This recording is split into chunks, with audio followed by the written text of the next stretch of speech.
Praise God. ഞാൻ വൈകിയെങ്കിലും അതൊരിക്കലും ഒരു നെഗറ്റീവായിട്ട് തീർന്നില്ല. നമുക്ക് നല്ല കാര്യങ്ങൾ നമുക്ക് ലഭിക്കാനായിട്ട് കഴിഞ്ഞു.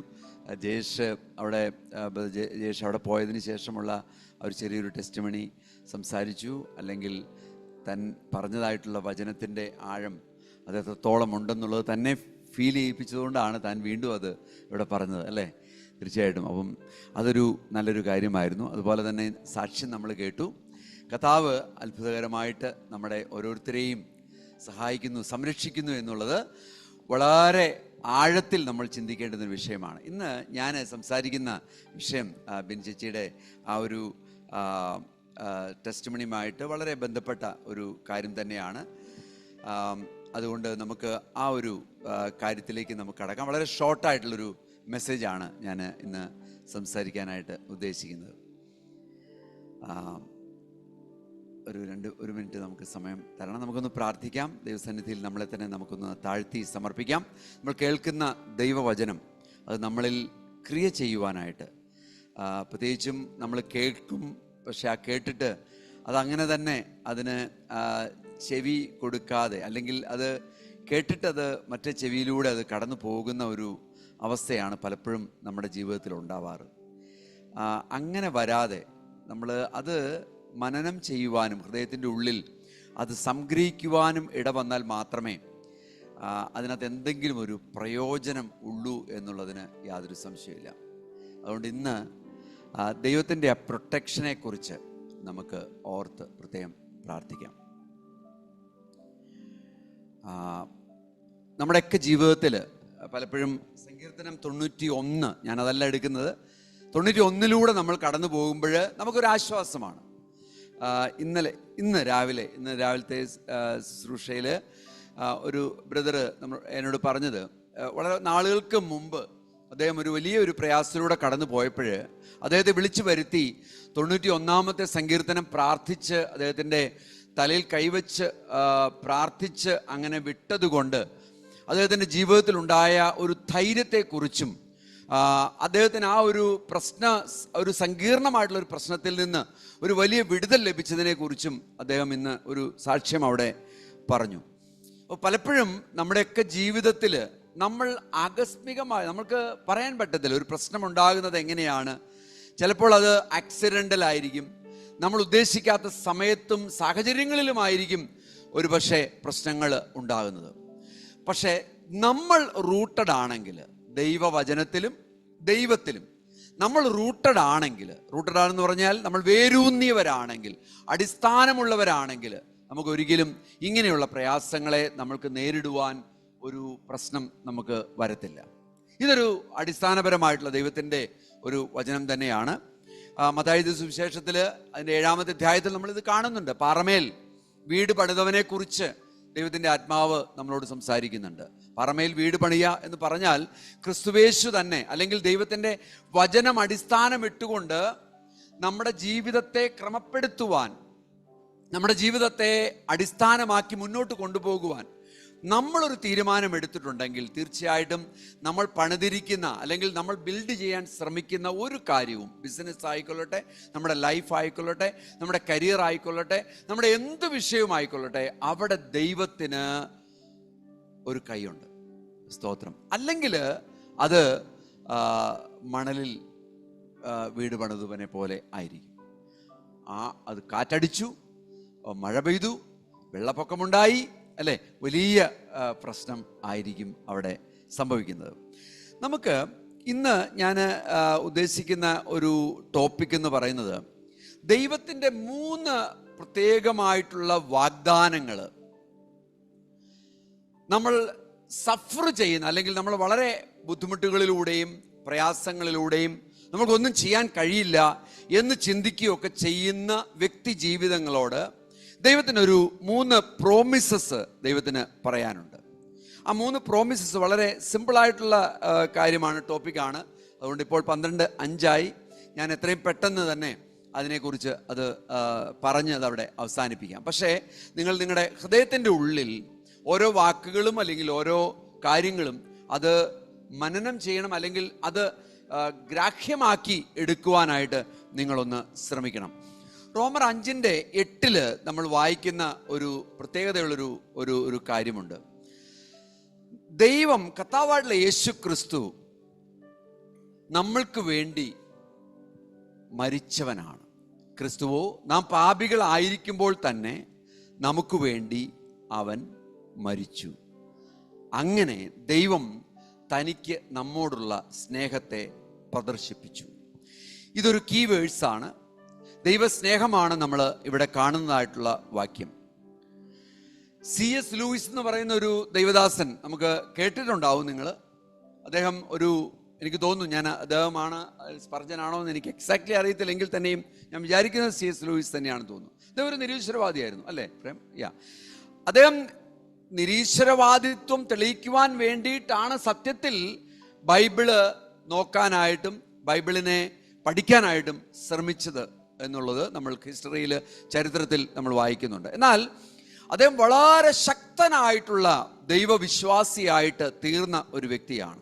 അദ്ദേഹം പറഞ്ഞിരിക്കുന്നതായിട്ടുള്ള ഒരു കാര്യം, ഈ മാനസികമായിട്ടുള്ള പ്രശ്നങ്ങൾ നമ്മുടെയൊക്കെ ജീവിതത്തിൽ പല രീതികളിലുള്ള മാനസിക വൈക്ലഭ്യങ്ങൾ നമ്മൾ നേരിടും. ഈ മാനസിക വൈക്ലഭ്യങ്ങൾ അത് ഹൃദയഭേദകമായിട്ടുള്ള പ്രശ്നങ്ങളായിട്ട് ചിലപ്പോൾ തീർന്നേക്കാം. അങ്ങനെയുള്ള പ്രശ്നങ്ങൾ പുറമേ നോക്കുമ്പോൾ നമുക്കത് വലിയ ഒരു കാര്യമായിട്ട് തോന്നത്തില്ല, മറ്റൊരാൾക്ക് തോന്നത്തില്ല. അതുപോലെ നമ്മൾക്കാണെങ്കിൽ തന്നെയും ഇത് എന്താണ്, എങ്ങനെ ഇതിനെ കൈകാര്യം ചെയ്യും എന്നുള്ള ചിന്തയിൽ നമ്മളിങ്ങനെ മൂവ് ചെയ്യുന്നു എന്നുള്ളതല്ലാതെ, പ്രത്യേകിച്ചും ഇത് പെരിഫറലായിട്ട് അല്ലെങ്കിൽ ഇത് ഒരു ഉപരിപ്ലവമായിട്ട് ഇങ്ങനെ നിൽക്കുന്ന ഒരു കാര്യമാണ്. നമുക്കത് മറ്റുള്ളവരോട് പറഞ്ഞു കൊടുക്കാൻ ഇച്ചിരി പ്രയാസമുണ്ട്. എന്നാൽ എനിക്കൊരു പല്ലുവേദന ഉണ്ടെങ്കിൽ, നമുക്ക് ആർക്കെങ്കിലും ഒരു പല്ലുവേദന ഉണ്ടെങ്കിൽ നമ്മളൊരാളോട് പറയാനായിട്ട് വളരെ എളുപ്പമാണ്, എനിക്കൊരു പല്ലുവേദനയാണ്. അപ്പോൾ പല്ലുവേദനയുടെ വേദനയെക്കുറിച്ചൊക്കെ ആരോടും പറയേണ്ട കാര്യമില്ല.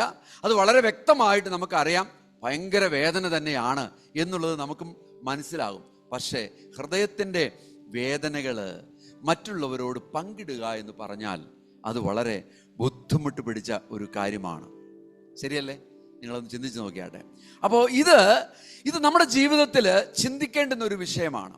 അപ്പോൾ ഈ ഹൃദയവേദന എന്ന് പറയുന്നത് സത്യത്തിൽ ഒരു സഫറിങ് ആണ്, ഒരു വിഷമതയുള്ള മനുഷ്യ ജീവിതത്തിൽ പലപ്പോഴും നമ്മൾ ബുദ്ധിമുട്ടുന്ന ചില കാര്യങ്ങളാണ് ഈ ഹൃദയവേദനയുമായി ബന്ധപ്പെട്ട് നമുക്ക് ചിന്തിക്കാൻ ഉള്ളത്. അതൊരു പക്ഷേ വ്യക്തികളായിരിക്കും നമ്മുടെ ജീവിതത്തോട് പ്രശ്നമുണ്ടാക്കിയിരിക്കുന്നത്, ചിലപ്പോൾ ചില സംഭവങ്ങളായിരിക്കും, ചിലപ്പോൾ നമ്മുടെ ആഗ്രഹ നിവൃത്തി അത് സംഭവിക്കാത്തത് കൊണ്ട് നമ്മൾ വിഷമിക്കുന്ന സാഹചര്യങ്ങളായിരിക്കും ചിലപ്പോൾ നമ്മൾക്ക് ഹൃദയഭേദകമായിട്ട് തോന്നുന്ന ഈ വിഷയം. നമ്മൾ വളരെ വ്യക്തമായിട്ട് മനസ്സിലാക്കേണ്ടുന്ന ഒരു കാര്യം, നമ്മളും മറ്റോരോ വ്യക്തികളും അല്ലേ, ആലോചിച്ച് നോക്കിയേ, നമ്മൾ അടുത്തിരിക്കുന്ന ഒരു വ്യക്തി ഒന്ന് നോക്കിയേ. അടുത്തിരിപ്പുണ്ടോ ആള്? ഓക്കെ, ഉറങ്ങുന്നല്ലോ അല്ലേ? നമ്മളെല്ലാവരും ദൈവം കരുതിയിരിക്കുന്നത് വളരെ വർത്തായിട്ടാണ്, വളരെ വിലയുള്ളതായിട്ടാണ്. നമ്മളത് മനസ്സിലാക്കണം. പലപ്പോഴും നമ്മൾ ഹൃദയഭേദകമായിട്ടുള്ള കാര്യങ്ങൾ നമ്മുടെ ജീവിതത്തിലൂടെ കടന്നു വരുമ്പോൾ നമ്മൾ ചിന്തിക്കുന്നത്, ഞാൻ എന്തിനാണ് ജീവിക്കുന്നത്? അല്ലേ, ശരിയാണോ? ഞാൻ എന്തിനാണ് ജീവിക്കുന്നത്? ഇനി ഒരു പക്ഷേ അത്രയങ്ങ് കടുപ്പത്തിൽ ചിന്തിച്ചില്ലെങ്കിൽ നമ്മൾ ചിലപ്പോൾ ചിന്തിക്കും, ഇതൊന്നും യാതൊരു ഗുണവും ചെയ്യുന്ന കാര്യങ്ങളല്ല. എന്നെ സംബന്ധിച്ചിടത്തോളം ഇതൊന്നും യാതൊരു പ്രയോജനവുമില്ലാത്ത കാര്യങ്ങളാണ്. ശലോമോൻ പറഞ്ഞതുപോലെ എല്ലാം ഒരു മായയായിട്ട് അനുഭവിക്കുന്ന ഒരു പ്രശ്നമായിട്ടാണ് എനിക്ക് തോന്നുന്നത്. ഇങ്ങനെയൊക്കെ ഉള്ള ചില മാനസികമായ ചിന്തകളാണ് നമ്മുടെ ജീവിതത്തിലേക്ക് പോകുന്നത്. നമ്മൾ പലപ്പോഴും ചിന്തിക്കില്ല, നമ്മളൊരു വേർത്തായിട്ടുള്ള, നമ്മളൊരു വിലയുള്ള ഒരു വ്യക്തിയാണ് എന്ന് നമ്മൾ ഒരിക്കലും ചിന്തിക്കാറില്ല. പക്ഷേ നമ്മൾ ഒരു കാര്യം നമ്മൾ ചിന്തിച്ചോണം, ഈ വചനം എന്താണ് പറയുന്നത് നിങ്ങൾ ശ്രദ്ധിച്ചോ? ഈ വചനത്തിൻ്റെ ആഴത്തിലേക്കൊന്ന് പരിശോധിച്ച് നോക്കിയാൽ നമുക്ക് കാണാൻ പറ്റുന്ന ഒരു കാര്യം, every person on the earth is someone four ഹൂം Jesus died എന്ന് പറഞ്ഞാൽ അതിൻ്റെ അർത്ഥം എന്താണ്? എല്ലാ വ്യക്തികളും, അത് ഏത് ലെവലിലുള്ള വ്യക്തി ആയിക്കൊള്ളട്ടെ, ഏത് ഡിപ്രഷനിലൂടെ പോകുന്ന വ്യക്തി ആയിക്കൊള്ളട്ടെ, ഏത് പ്രശ്നങ്ങളിലൂടെ പോകുന്ന വ്യക്തി ആയിക്കൊള്ളട്ടെ, ഏത് തരത്തിലുള്ള പാവപ്പെട്ടവൻ, ധനികൻ, അല്ലെങ്കിൽ ഏത് തരത്തിലുള്ള വ്യക്തി ആയിക്കൊള്ളട്ടെ, ആ വ്യക്തി ഓരോരുത്തർക്കും വേണ്ടിയിട്ട് തന്നെയാണ് യേശു കർത്താവ് മരിച്ചിരിക്കുന്നത്. ഹല്ലേലൂയ. ഇതൊരു എൻകറേജിങ് വേർഡല്ലേ? നിങ്ങൾ ഈ അർത്ഥത്തിൽ ചിന്തിച്ചു നോക്കിയേ. സ്തോത്രം. ഹല്ലേലൂയ. നമ്മൾ ഒന്നും വേർത്തല്ല, നമ്മൾ ഒരു വിലയും ഇല്ലാത്തവരാണെന്ന് നമ്മൾ ചിന്തിക്കുമ്പോൾ ഈ ഒരു വചനം നമ്മുടെ ജീവിതത്തിലേക്ക് കടന്നു വരികയാണ്. ഈ വചനം എന്തു പറയുന്നു? ഈ വചനം പറയുന്നത് നിങ്ങൾക്ക് വേണ്ടിയിട്ട് ആണ് ദൈവം തമ്പുരാൻ അവൻ ജഡത്തിൽ കടന്നു വന്ന്, ഈ ദൈവം തമ്പുരാൻ തന്നെ സഹനമേറ്റെടുത്ത്, കഷ്ടതയേറ്റെടുത്ത്, പെയിൻ ഏറ്റെടുത്ത് കാൽവരി ക്രൂശിൽ മരിച്ചിരിക്കുന്നത്. അപ്പൊ നിങ്ങൾ വರ್ತല്ല എന്ന് പറയാൻ പറ്റുമോ? ഈ സർവചരാചരങ്ങളെയും സൃഷ്ടിച്ച, ഈ ലോകത്തിന്റെ സകല സൃഷ്ടിക്കും കാരണഭൂതനായിട്ടുള്ള ഒരു ദൈവം നിങ്ങൾക്ക് വേണ്ടി മരിക്കുവാൻ തയ്യാറാണെങ്കിൽ പിന്നെ നിങ്ങൾക്ക് എങ്ങനെ വർത്തില്ല എന്ന് പറയാൻ പറ്റും? നിങ്ങൾക്ക് എങ്ങനെ ഒരു വിലയില്ല എന്ന് നിങ്ങൾക്ക് പറയാൻ പറ്റും? പ്രിയമുള്ളവരെ, ചിന്തിക്കേണ്ടുന്ന ഒരു വിഷയമാണ്, ചിന്തിക്കേണ്ടുന്ന ഒരു വാക്യമാണ് ഈ വാക്യം. ഇത് നമ്മൾ പലപ്പോഴും അതിനെ അത്ര കണ്ട് വില കൊടുക്കാതെ നമ്മൾ വായിച്ചു പോകുന്ന ഒരു പതിവാണ് നമുക്ക് ഉള്ളത്. സ്തോത്രം. വീണ്ടും ഈ C.S. ലൂയിസ് അദ്ദേഹത്തിൻ്റെ ഒരു വലിയ പ്രസംഗമുണ്ട്. ആ പ്രസംഗം എനിക്ക് തോന്നുന്നു ഒരു ബുക്കായിട്ട് മാറിയിട്ടുണ്ടെന്നാണ് എനിക്ക് തോന്നുന്നത്. വെയ്റ്റ് ഓഫ് ഗ്ലോറി എന്ന് പറയുന്ന ഒരു വലിയ പ്രസംഗം അദ്ദേഹം പ്രസംഗിച്ചു. ഈ പ്രസംഗത്തിൽ കാതലായിട്ട് അദ്ദേഹം പറഞ്ഞതായിട്ടുള്ളൊരു കാര്യം ഈ ഒരു കാര്യം തന്നെയാണ്. എന്താണെന്നറിയാമോ? രാജ്യങ്ങളുണ്ട്, സംസ്കാരങ്ങളുണ്ട്, ഒരുപാട് കഴിവുകളുണ്ട്, താലന്തുകളുണ്ട്. ഇതെല്ലാം നമ്മൾ ഈ ലോകത്തിൽ കാണുന്ന കാര്യങ്ങളാണ്. പക്ഷേ ഇതെല്ലാം നമ്മൾ നമ്മുടെ ജീവനുമായിട്ട് തട്ടിച്ചു നോക്കിയാൽ, നമ്മളൊരു മനുഷ്യൻ എന്ന നിലയിൽ നമ്മൾ തട്ടിച്ചു നോക്കിയാൽ, ഒരു മനുഷ്യൻ്റെ വർത്തിനോളം, ഒരു മനുഷ്യൻ്റെ വിലയോളം ഇതിനൊന്നിനും താരതമ്യം ചെയ്യാൻ കഴിയത്തില്ല. സ്തോത്രം. നമ്മൾ എന്തിൻ്റെ പുറകെയാണ് പോകുന്നത്? സൂസൻ ഇവിടെ വന്നിരിപ്പുണ്ടല്ലോ, ഒരുപാട് നാളായി നിന്നെ കണ്ടിട്ട്. Okay, very good, praise the Lord. അപ്പോൾ ഒന്നിനും നമ്മളെവിടെ ഏതിൻ്റെ കൂടെയാണ് പോകുന്നത്? നമ്മൾ ഈ താലന്തുകൾ കാണുമ്പോൾ, നമ്മൾ ഈ ആർട്ട് കാണുമ്പോൾ, നമ്മൾ ഈ കൾച്ചർ കാണുമ്പോൾ, നമ്മൾ പല കാര്യങ്ങൾ കാണുമ്പോൾ നമ്മൾ അതിനാണ് മൂല്യമെന്ന് കരുതുന്നവരാണ് അല്ലേ? പലരുടെയും സെലിബ്രിറ്റികളെ കുറിച്ചൊന്ന് ചിന്തിച്ച് നോക്കിയാട്ട് ഇപ്പം ഇവിടെ ഇരിക്കുമ്പോൾ തന്നെ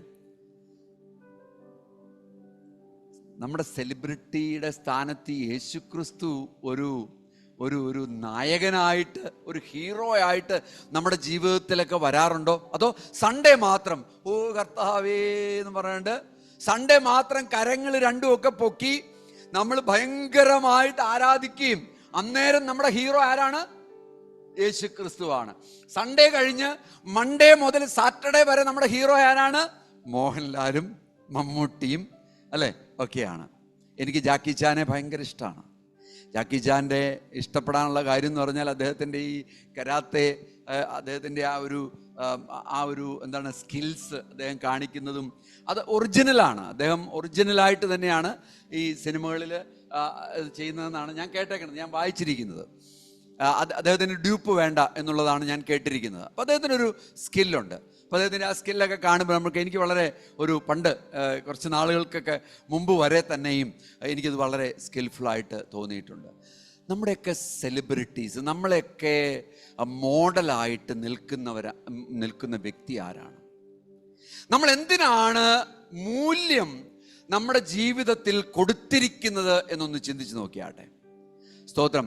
നമ്മൾ കൊടുത്തിരിക്കുന്ന മൂല്യങ്ങളാണ് പലപ്പോഴും നമ്മുടെ വ്യക്തിപരമായിട്ടുള്ള ജീവിതത്തിലേക്ക് കടന്നു വരുന്നത്. ശ്രദ്ധിച്ചോണം. ഞാൻ എപ്പോഴെങ്കിലും വൃത്തിയല്ല എന്ന് ചിന്തിച്ചിട്ടുണ്ടെങ്കിൽ, ഞാൻ എപ്പോഴെങ്കിലും യോഗ്യനല്ല, അല്ലെങ്കിൽ ഞാൻ എന്തിനാണ് ജീവിക്കുന്നത്, എനിക്ക് എന്നെ കൊണ്ട് എന്ത് പ്രയോജനം എന്ന് ചിന്തിക്കുന്ന ചിന്ത, അത് നിങ്ങളുടെ വ്യക്തിപരമായ ജീവിതത്തിൽ എപ്പോഴെങ്കിലും വന്നിട്ടുണ്ടെങ്കിൽ നിങ്ങൾ ഒരു കാര്യം നിങ്ങൾ ഓർത്തുകൊള്ളണം. എന്താണെന്നറിയാവോ?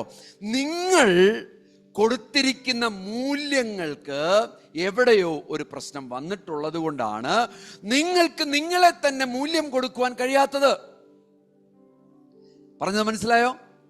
നിങ്ങളുടെ ജീവിതത്തിലെ മൂല്യങ്ങൾക്ക്, വാല്യൂസിന് നിങ്ങൾ കൊടുത്തിരിക്കുന്ന സ്ഥാനം തന്നെയാണ് നിങ്ങളുടെ വ്യക്തിപരമായിട്ടുള്ള ജീവിതത്തിലേക്ക് പ്രവഹിക്കുന്ന ഒരു വസ്തുത എന്ന് പറയുന്നത്. സ്തോത്രം. യേശു കർത്താവിനാണ് എൻ്റെയും നിങ്ങളുടെയും ജീവിതത്തിൽ വാല്യൂ കൊടുത്തിരിക്കുന്നതെന്നുണ്ട് എങ്കിൽ തീർച്ചയായിട്ടും നിങ്ങൾ വർത്തിയല്ല, ഞാൻ വാല്യൂ ഇല്ല എന്ന് ചിന്തിക്കുന്ന ഒരു വ്യക്തിയാണെങ്കിൽ ആദ്യം നിങ്ങൾ ചിന്തിക്കുന്നത് എന്താണ്? ഈ യേശു ക്രിസ്തു 2000 വർഷങ്ങൾക്ക് മുമ്പ് എനിക്ക് വേണ്ടി കാൽവരി ക്രൂശിൽ മരിച്ചവനാണ്. എന്തുകൊണ്ട് ചിന്ത വരുന്നില്ല? എന്തുകൊണ്ട് ഞാൻ വർത്തിയല്ല, എന്തുകൊണ്ടാണ് ഞാൻ ഇങ്ങനെ ജീവിക്കുന്നത് എന്ന് ചിന്തിക്കുമ്പോൾ നിങ്ങൾക്കത് തോന്നാത്തത്? സ്തോത്രം. കാരണം അവൻ്റെ മരണം എന്നെയും നിങ്ങളെയും സ്വാധീനിച്ചിട്ടില്ല. അതുകൊണ്ടാണത് സംഭവിക്കുന്നത്. സ്തോത്രം. സീരിയസ് ആയിട്ട് നമ്മൾ ചിന്തിക്കണം. നമ്മുടെ വ്യക്തിപരമായിട്ടുള്ള ജീവിതത്തിൻ്റെ മൂല്യങ്ങൾ എന്തിനെ അടിസ്ഥാനമാക്കിയിട്ടുള്ളതാണ്? ആ മൂല്യങ്ങളായിരിക്കണം നമ്മുടെ ജീവിതത്തിൽ പ്രകാശിക്കേണ്ടത്, റിഫ്ലക്റ്റ് ചെയ്യേണ്ടത്. അങ്ങനെ വന്നു കഴിയുമ്പോൾ നമ്മൾക്കൊരിക്കലും നമ്മുടെ ജീവിതത്തെ വൃത്തിയല്ല, ഇത് ഒരു ഗുണവുമില്ലാത്ത ജീവിതമായി പോയല്ലോ എന്ന് നമുക്ക് ചിന്തിക്കാൻ കഴിയത്തില്ല. സ്തോത്രം. ഹല്ലേലൂയ. ഫെയിലിയേഴ്സ് ഉണ്ടാവും, തോൽവികൾ നമ്മുടെ ജീവിതത്തിലുണ്ട്. അതെന്തുകൊണ്ടാണ്? തെരഞ്ഞെടുപ്പുകളുടെ പ്രശ്നമാണ്. അത് പലപ്പോഴും നമ്മൾ തെരഞ്ഞെടുക്കുന്നത് തെറ്റായതുകൊണ്ട്, നമ്മുടെ ഡിസിഷൻ മേക്കിംഗ്, നമ്മുടെ തീരുമാനങ്ങൾ പലപ്പോഴും തെറ്റായതുകൊണ്ട് നമ്മൾക്ക് ഫെയിലിയേഴ്സ് ഉണ്ടാകും. ദൈവം ഒരിക്കലും നമ്മളെ ഫെയിലിയറിലേക്ക് കൊണ്ടുപോകാൻ ദൈവത്തിന് താല്പര്യമില്ല. അങ്ങനെയാണെങ്കിൽ ദൈവം എന്തിനാണ് എനിക്ക് വേണ്ടി മരിച്ചത്? സ്തോത്രം. Hallelujah, hallelujah. നമ്മൾ എത്തിച്ചേരാത്തിടത്ത് നമ്മൾ എത്താത്തത് കൊണ്ട് നമ്മൾ ദുഃഖിക്കേണ്ട.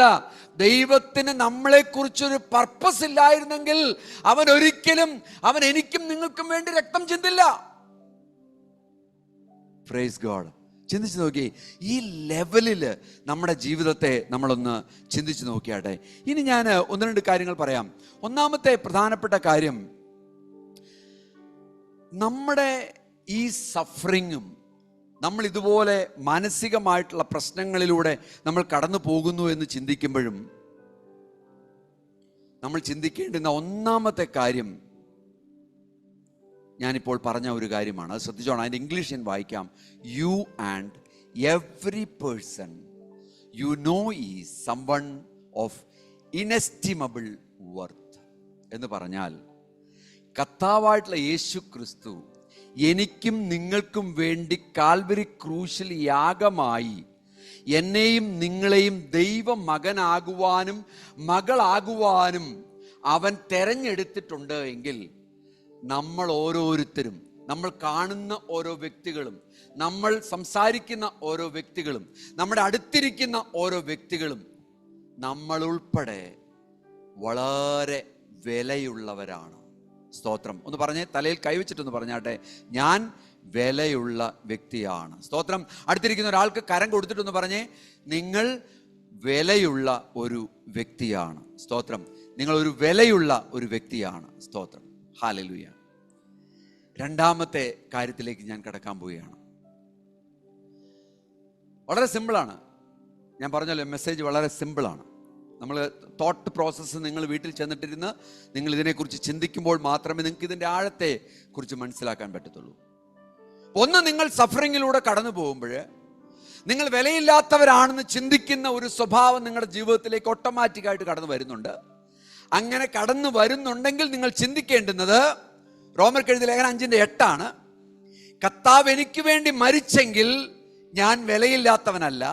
കർത്താവ് എനിക്ക് വേണ്ടി മാത്രമല്ല, എൻ്റെ അടുത്തിരിക്കുന്ന വ്യക്തിക്കും, ഞാൻ പരിചയപ്പെടുന്ന വ്യക്തിക്കും, എൻ്റെ കുടുംബത്തിലുള്ള വ്യക്തികൾക്കും എല്ലാം വേണ്ടി മരിച്ചതാണെങ്കിൽ അവരും വിലയുള്ളതാണ്. അതുകൊണ്ട് ഞാൻ ആ രീതിയിൽ വില ഉള്ളവനെന്ന് തിരിച്ചറിഞ്ഞ് ജീവിക്കേണ്ടത് ആവശ്യമാണ്. ഒന്നാമത്തെ കാര്യം. രണ്ടാമത്തെ കാര്യം, ദൈവം നമ്മളെ ഏത് സാഹചര്യത്തിലും സ്നേഹിക്കുന്നു എന്നുള്ളത് നമ്മൾ മനസ്സിലാക്കണം. ദൈവം നമ്മളെ ഏത് സാഹചര്യങ്ങളിലും, ഏത് കഷ്ടതകളിലും, ഏത് പ്രയാസങ്ങളിലും, നമ്മൾക്കൊരിക്കലും ഉത്തരം കിട്ടാൻ പ്രയാസപ്പെടുന്ന വിഷയങ്ങളിലും ദൈവത്തിൻ്റെ സഹായം നമ്മുടെ കൂടെ ഉണ്ട് എന്ന് നമ്മൾ മനസ്സിലാക്കണം. 1 രാജാക്കന്മാര് അതിൻ്റെ 19-ാമത്തെ അധ്യായം അതിൻ്റെ 4-ാമത്തെ വാക്യം എടുക്കുമ്പോൾ, അത് എടുക്കണമെന്നില്ല, അവിടെ നമ്മൾ കാണുന്ന ഒരു വ്യക്തിയുണ്ട്. ആരാണെന്നറിയോ? ഏലിയാവ് എന്ന് പറയുന്ന വ്യക്തിയാണ്. ഈ ഏലിയാവ് അവനിങ്ങനെ, നമുക്കറിയാം, അവൻ വലിയ അത്ഭുതങ്ങളൊക്കെ പ്രവർത്തിച്ച് അതൊക്കെ കൂടെ വലിയ പ്രശ്നങ്ങളിലൂടെ ഇസ്രായേൽ കടന്നു പോകുമ്പോൾ ഇസ്രായേലിലെ പ്രവാചകന്മാരെ മുഴുവൻ കൊന്നൊടുക്കിക്കൊണ്ടിരിക്കുകയാണ് ആഹാബും കൂട്ടരും. അങ്ങനെ ഇരിക്കുന്ന സാഹചര്യത്തിൽ ഇവനൊരു ചലഞ്ച് വെച്ചു. ഈ ചലഞ്ച് എന്ന് പറഞ്ഞാൽ ബാലിന്റെ വിഗ്രഹത്തിന് മുൻപിൽ കുമ്പിടുന്ന പ്രവാചകന്മാരെ മുഴുവൻ എൻ്റെ ദൈവം നശിപ്പിച്ച് കളയും എന്നുള്ള വിശ്വാസത്തിൽ, അവന് വിശ്വാസമുണ്ടായിരുന്നോ എന്നുള്ളത് പോലും എനിക്കറിയത്തില്ല. ദൈവം എന്തോ അവനെ സഹായിച്ചതുപോലെയാണ് പിന്നീടുള്ള സംഭവങ്ങൾ നോക്കുമ്പോൾ എനിക്ക് മനസ്സിലാകുന്നത്. സ്തോത്രം. അവന്റെ വിശ്വാസമാണോ ദൈവത്തിന്റെ സഹായമാണോ കാര്യങ്ങളെ ചെയ്തതെന്ന് എനിക്കറിയത്തില്ല. എങ്കിൽ തന്നെ നമുക്ക് ഇങ്ങനെ പറയാം, ഈ ബാലിന്റെ മുൻപിൽ മുട്ടുമടക്കിയിരിക്കുന്ന ഈ പ്രോഫറ്റ്സിനെ മുഴുവൻ അന്നത്തെ സാഹചര്യത്തിൽ ഏലിയാവ് നശിപ്പിച്ചു കളഞ്ഞു. ഒരു ചലഞ്ച് എടുത്തു, ഒരു വെല്ലുവിളി എടുത്തു. യാഗം വയ്ക്കാം, എൻ്റെ ദൈവമാണോ നിങ്ങളുടെ ദൈവമാണോ കാര്യങ്ങൾ നടത്തുന്നതെന്നറിയാം. ആ ഭാഗങ്ങളൊക്കെ നിങ്ങൾ വീട്ടിൽ പോയി വായിച്ചാൽ മതി. അങ്ങനെ ഒരു വെല്ലുവിളിക്ക് മുൻപിൽ ഏലിയാവ് നിന്നു. ബാലിൻ്റെ പ്രവാചകന്മാരെല്ലാം കടന്നു വന്നു. വിഗ്രഹത്തിന് മുൻപിൽ, അല്ലെങ്കിൽ ആ എന്താണ് അവിടെ കെട്ടി ഉണ്ടാക്കിയതായിട്ടുള്ള ആ യാഗസ്ഥലത്തിന് മുൻപിൽ സാധനങ്ങളൊക്കെ വച്ചു. അവരവരുടെ ദൈവത്തോട് പ്രാർത്ഥിച്ചു. ഒന്നും നടന്നില്ല. സ്തോത്രം. എന്നാൽ അവരങ്ങ് മാറിക്കഴിഞ്ഞതിന് ശേഷം ഏലിയാവ് വന്നു. ഏലിയാവ് ഇതേപോലെ തന്നെ അദ്ദേഹവും അവിടെ യാഗവസ്തുവിനെ വച്ചു. ധാരാളം വെള്ളവും കോരി ഒഴിച്ചു. ആലോചിച്ച് നോക്കണം, ധാരാളം വെള്ളവും കോരി ഒഴിച്ചു. ആ സമയത്ത് എന്താ സംഭവിച്ചതെന്ന് നിങ്ങൾക്കറിയാമോ? അവിടെ ഏലിയാവിൻ്റെ പ്രാർത്ഥനയ്ക്ക് മുമ്പിൽ ദൈവത്തിൻ്റെ ശക്തി ഇറങ്ങി വന്ന് ആ യാഗവസ്തുവിനെ മുഴുവൻ ദഹിപ്പിച്ച് കളഞ്ഞു എന്ന് നമ്മൾ അവിടെ വായിക്കുന്നുണ്ട്. ഇത് കണ്ടതോടുകൂടി ദൈവത്തിൻ്റെ ആ കൃപ അവിടെ പ്രവഹിച്ചു. ആ കൃപയിൽ തന്നെ ഈ ബാലിൻ്റെ സകല പ്രവാചകന്മാരെയും അവിടെ കൊന്നുകളഞ്ഞു എന്നുള്ളതാണ് അവിടെ ചരിത്രം പറയുന്നത്. പക്ഷേ ഈ കൊന്നുകളഞ്ഞ ഏലിയാവിൻ്റെ ശക്തി അധിക നേരമൊന്നും നീണ്ടു നിന്നില്ല. അവിടെ എന്താ പറഞ്ഞ് സംഭവിച്ചതെന്നറിയോ? ഇവൻ അങ്ങനെ സ്വസ്ഥമായിട്ടൊക്കെ ഇരിക്കുമ്പോഴാണ് ഒരു ലെറ്റർ അവൻ്റെ കയ്യിലേക്ക് കിട്ടി. ആ ലെറ്റർ ആര് എഴുതി കൊടുത്തു വിട്ട ലെറ്ററാണ്? ഈസബേല്. ആഹാബിന്റെ ഭാര്യയായിട്ടുള്ള ഇസബേല് ഒരു ലെറ്റർ കൊടുത്തു വിട്ടു, നിന്റെ കഥ അവസാനിക്കാൻ പോവുകയാണ്. അങ്ങനെ ആയിരിക്കും അതിൻ്റെ കണ്ടന്റ്, ടോട്ടൽ കണ്ടന്റ്. അപ്പോൾ ഈ കുറച്ചു മുമ്പ് ദൈവത്തിന്റെ വലിയ അത്ഭുതം തൻ്റെ ജീവിതത്തിൽ കണ്ടു. പബ്ലിക് മുഴുവൻ ഇത് കണ്ടു. ഇസ്രായേൽ മുഴുവൻ ഇത് കണ്ടു. യഹൂദന്മാർ കാത്തിരുന്നതൊക്കെ കണ്ടു. വളരെ സന്തോഷിച്ചു, കൈയടിച്ചു, ആരാധിച്ചു. എല്ലാം പോയ വ്യക്തിയാണ്. ചർച്ച കഴിഞ്ഞ് അങ്ങോട്ട് ചെന്നപ്പോഴത്തേക്കും എന്ത് സംഭവിച്ചു? ചെറിയ ഒരു ജീവിതത്തിൽ ഒരു ചെറിയ ഒരു പ്രക്ഷുബ്ധാവസ്ഥ വന്നപ്പോഴത്തേക്കും ചർച്ചിൽ നടന്നതോ അല്ലെങ്കിൽ തൊട്ട് മുമ്പ് നടന്നതായിട്ടുള്ള കാര്യങ്ങളൊക്കെ എന്ത് പറ്റി? മറന്നുപോയി. എന്നിട്ട് സംസാരിക്കുന്ന ഒരു കാര്യമാണ് ഇവിടെ നമ്മൾ വായിക്കുന്നത്. സ്തോത്രം. എന്താണ്? 19-ാമത്തെ അധ്യായം അതിൻ്റെ 4-ാമത്തെ വാക്യത്തിൽ നമ്മൾ വായിക്കുന്നത്, താനോ മരുഭൂമിയിൽ ഒരു ദിവസത്തെ വഴി ചെന്ന് ഒരു ചൂരച്ചെടിയുടെ തണലിലിരുന്ന് മരിപ്പാനിച്ഛിച്ചു. ഒന്ന് ചിന്തിച്ചു നോക്കിയേ. മരിപ്പാനിച്ഛിച്ചു. എന്നിട്ട് പറയാണ്, ഇപ്പോൾ മതി യഹോവേ, എൻ്റെ പ്രാണനെ എടുത്തുകൊള്ളണമേ. ഞാൻ എൻ്റെ പിതാക്കന്മാരെക്കാൾ നല്ലവനല്ലല്ലോ എന്ന് പറഞ്ഞു. സ്തോത്രം. ഇതൊരു മാനുഷിക അവസ്ഥയാണ്. നമ്മുടെയൊക്കെ വ്യക്തിപരമായിട്ടുള്ള ജീവിതത്തിൽ ഇത് സംഭവിക്കാവുന്നതേ ഉള്ളൂ. ഏലിയാവിനെ കുറിച്ച് യാക്കോബ് എഴുതിയ ലേഖനത്തിലാണെന്ന് തോന്നുന്നു പറയുന്നത്. ഏലിയാവ് സാധാ മനുഷ്യരെ പോലെയാണല്ലോ എന്ന് പറയുന്നുണ്ട്. അത് പറയുന്ന സാഹചര്യം വേറെയാണെങ്കിൽ തന്നെയും അവൻ അത്ഭുതങ്ങൾ പ്രവർത്തിച്ചവനാണ്, അവൻ വലിയ വലിയ കാര്യങ്ങൾ ചെയ്തവനാണ് എന്നുള്ള അർത്ഥത്തിലാണ് യാക്കോബിൽ പറഞ്ഞിരിക്കുന്നത്. അപ്പൊ സാധാരണ ഒരു മനുഷ്യനാണ് ഏലിയാവ്. സാധാരണ ഒരു മനുഷ്യനാണെന്നുള്ളതിന് തെളിവാണ് ഇവിടെ നമ്മൾ കാണുന്നത്. ഒരു ചെറിയ പ്രശ്നം, ഒരു ചെറിയ പ്രക്ഷുബ്ധാവസ്ഥ, ചെറിയ ഒരു പേടിപ്പെടുത്തുന്ന ഒരു ലെറ്റർ ഒന്ന് കയ്യിൽ കിട്ടിയപ്പോഴത്തേക്കും തൻ്റെ ജീവന് ബുദ്ധിമുട്ടുണ്ടാക്കുന്ന ഒരു വിഷയം കടന്നു വന്നു എന്നറിഞ്ഞപ്പോൾ ഭയപ്പെട്ടു പോയി. സ്തോത്രം. ദൈവം എന്താ പറയുന്നത്? ദൈവം പറഞ്ഞു, നീ പേടിക്കണ്ട, നീ പേടിക്കണ്ട. ദൈവം അവന് ഭൗതികമായിട്ടും ആത്മീകമായിട്ടും അവൻ്റെ ഇമോഷണൽ അല്ലെങ്കിൽ അവൻ്റെ ദേഹിക്ക് വേണ്ടിയ കാര്യങ്ങൾ, ദേഹി ആത്മാവ് പ്രശ്നത്തിലായ സന്ദർഭത്തിലാണ് ദൈവം ഈ ഇറങ്ങി വന്ന് ഏലിയാവിനോട് സംസാരിച്ചു. നമ്മളത് താഴോട്ട് നമ്മൾ പിന്നീട് വായിക്കുകയാണെങ്കിൽ നമുക്കത് കാണാൻ പറ്റും. 19:4 കഴിഞ്ഞിട്ട് താഴോട്ട് ഇങ്ങ് വായിച്ചു കഴിഞ്ഞാൽ നമുക്കത് കാണാനായിട്ട് പറ്റും. അവിടെ പറയുന്ന ചില കാര്യങ്ങളുണ്ട്, നിങ്ങളൊന്ന് എടുത്ത് നോക്കിയാട്ടെ. അങ്ങനെ അവൻ ചൂരച്ചെടിയുടെ തണലിൽ കിടന്നുറങ്ങുമ്പോൾ പെട്ടെന്നൊരു ദൂതൻ അവനെ തട്ടി അവനോട് എഴുന്നേറ്റ് തിന്നുക എന്ന് പറഞ്ഞു.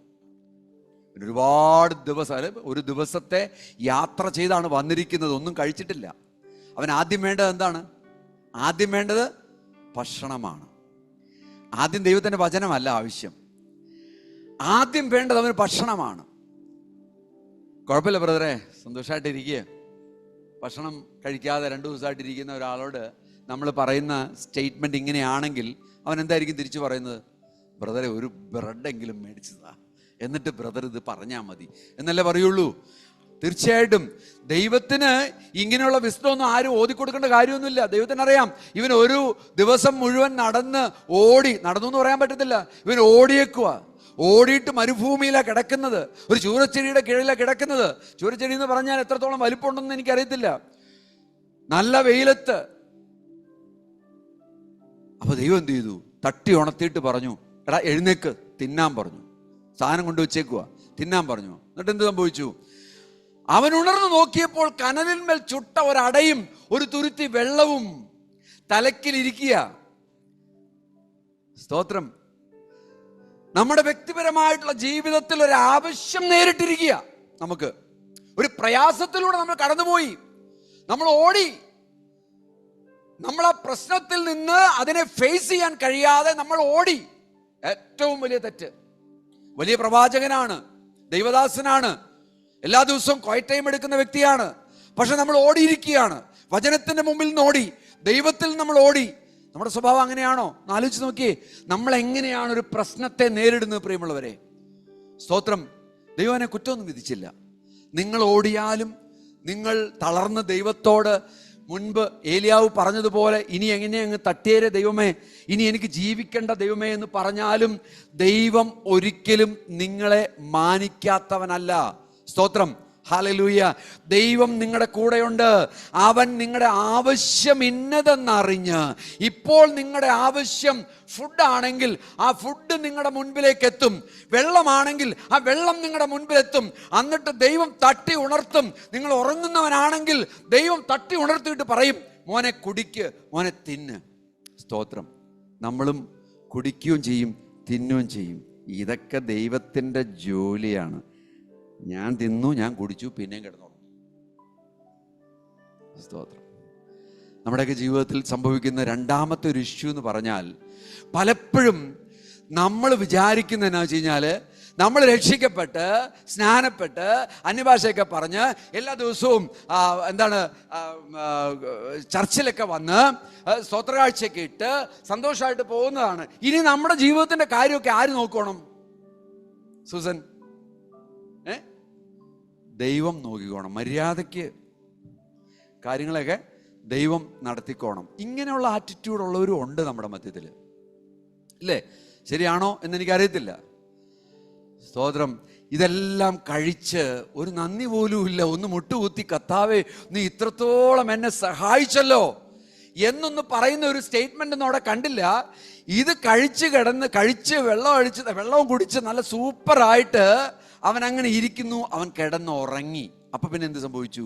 പിന്നെ ദൈവം എന്താ പറയുന്നത്? യഹോവയുടെ ദൂതൻ 2ാം പ്രാവശ്യവും വന്നു, അവനെ തട്ടി എഴുന്നേറ്റ് വീണ്ടും എന്താ പറയുന്നത്? തിന്നാൻ പറഞ്ഞു. ഹല്ലേലൂയ. എഴുന്നേറ്റ് തിന്നുക. നിനക്ക് മതിയായില്ലെന്നുള്ളതാണ് എനിക്ക് മനസ്സിലായത്. അതുകൊണ്ട് ഇത് ഇപ്പോൾ കുറച്ചുകൂടെ കൊണ്ടുവച്ചിട്ടുണ്ട്. തിന്നോളാൻ പറഞ്ഞു. തിന്നു. നിനക്ക് ദൂരയാത്ര ചെയ്യുവാനുണ്ടല്ലോ. ഒരു കാര്യം നമ്മൾ മനസ്സിലാക്കണം. ഈ ഭാഗം വായിക്കുമ്പോൾ എന്നെ ചിന്തിപ്പിച്ച ചില കാര്യങ്ങൾ ഞാൻ ഒന്ന് രണ്ട് കാര്യങ്ങളിൽ കൂടി പറയാം. എന്നെ ചിന്തിപ്പിച്ച കാര്യം, ദൈവത്തിൻ്റെ ഒരു പർപ്പസ് ഉണ്ട്. ഇവൻ ഓടി അല്ലേ, ഇവൻ ഓടി ഒരു ദിവസത്തെ യാത്ര ഇവൻ ചെയ്ത് കഴിഞ്ഞു ഓൾറെഡി. ഒരുപക്ഷെ ഇവന്റെ അതേ ഡയറക്ഷനിൽ തന്നെ ഇവൻ ഇത്രയും ദൂരം വന്നല്ലോ എങ്കിൽ ഇതേ ഡയറക്ഷനിൽ തന്നെ ദൈവത്തിന്റെ പർപ്പസ്, ഉദ്ദേശ്യം അവിടെ നിവർത്തിക്കുവാൻ തക്കവണ്ണം ദൈവം ആ വഴിയെ തന്നെ തെരഞ്ഞെടുത്ത് അവനെ ദൈവം ഒരുക്കാൻ പോവുകയാണ്. സ്തോത്രം. നമ്മുടെ ജീവിതത്തിൽ, വ്യക്തിപരമായിട്ടുള്ള ജീവിതത്തിൽ ഒരു പ്രശ്നത്തിലൂടെയും പ്രയാസത്തിലൂടെയും കടന്നു വരുമ്പോൾ നമ്മൾക്ക് ദൈവം ചെയ്യുന്ന ചെറിയ അനുഗ്രഹങ്ങൾ ഉണ്ട്. അത് നമ്മൾ ഏറ്റെടുക്കുന്നു. ആ ഏറ്റെടുക്കുമ്പോൾ തന്നെ ദൈവത്തിൻ്റെ ഒരു പർപ്പസ്, ഒരു ഉദ്ദേശം നിറവേറ്റുവാനുണ്ട് എന്നുള്ള കാര്യം നമ്മൾ മറന്നു പോകരുത്. ദൈവത്തിൻ്റെ സഹായം അങ്ങനെയാണ് കടന്നു വരുന്നത്. ദൈവം വെറുതെ ഒരു ഫുഡ് തന്നു, വെള്ളം തന്നു, എന്നാ പോട്ടെ, ഇനി നീ ബാക്കി കാര്യം ചെയ്തോ എന്നുകൊണ്ട് അങ്ങനെ പറഞ്ഞ് അവിടെ ആ സ്റ്റോറി അവസാനിപ്പിക്കാൻ തയ്യാറല്ല. നിങ്ങളുടെ ജീവിതം അങ്ങനെ അവസാനിപ്പിക്കാനുള്ളതല്ല. നിങ്ങൾ പ്രയാസത്തിലൂടെ കടന്നു പോയിട്ടുണ്ടെങ്കിൽ, നിങ്ങൾ ദൈവത്തെക്കുറിച്ച് നെഗറ്റീവായിട്ട് ചിന്തിച്ചിട്ടുണ്ടെങ്കിൽ, നിങ്ങളുടെ ജീവിതം ഇനി മുന്നോട്ട് പോകില്ല എന്ന് ചിന്തിച്ചിട്ടുണ്ടെങ്കിൽ, ദൈവം പറയുന്നത് അല്ല, ഒരു പർപ്പസ് ഉണ്ട്, നിനക്കിനി ഒരു ദൂര യാത്ര ചെയ്യാനുണ്ട്.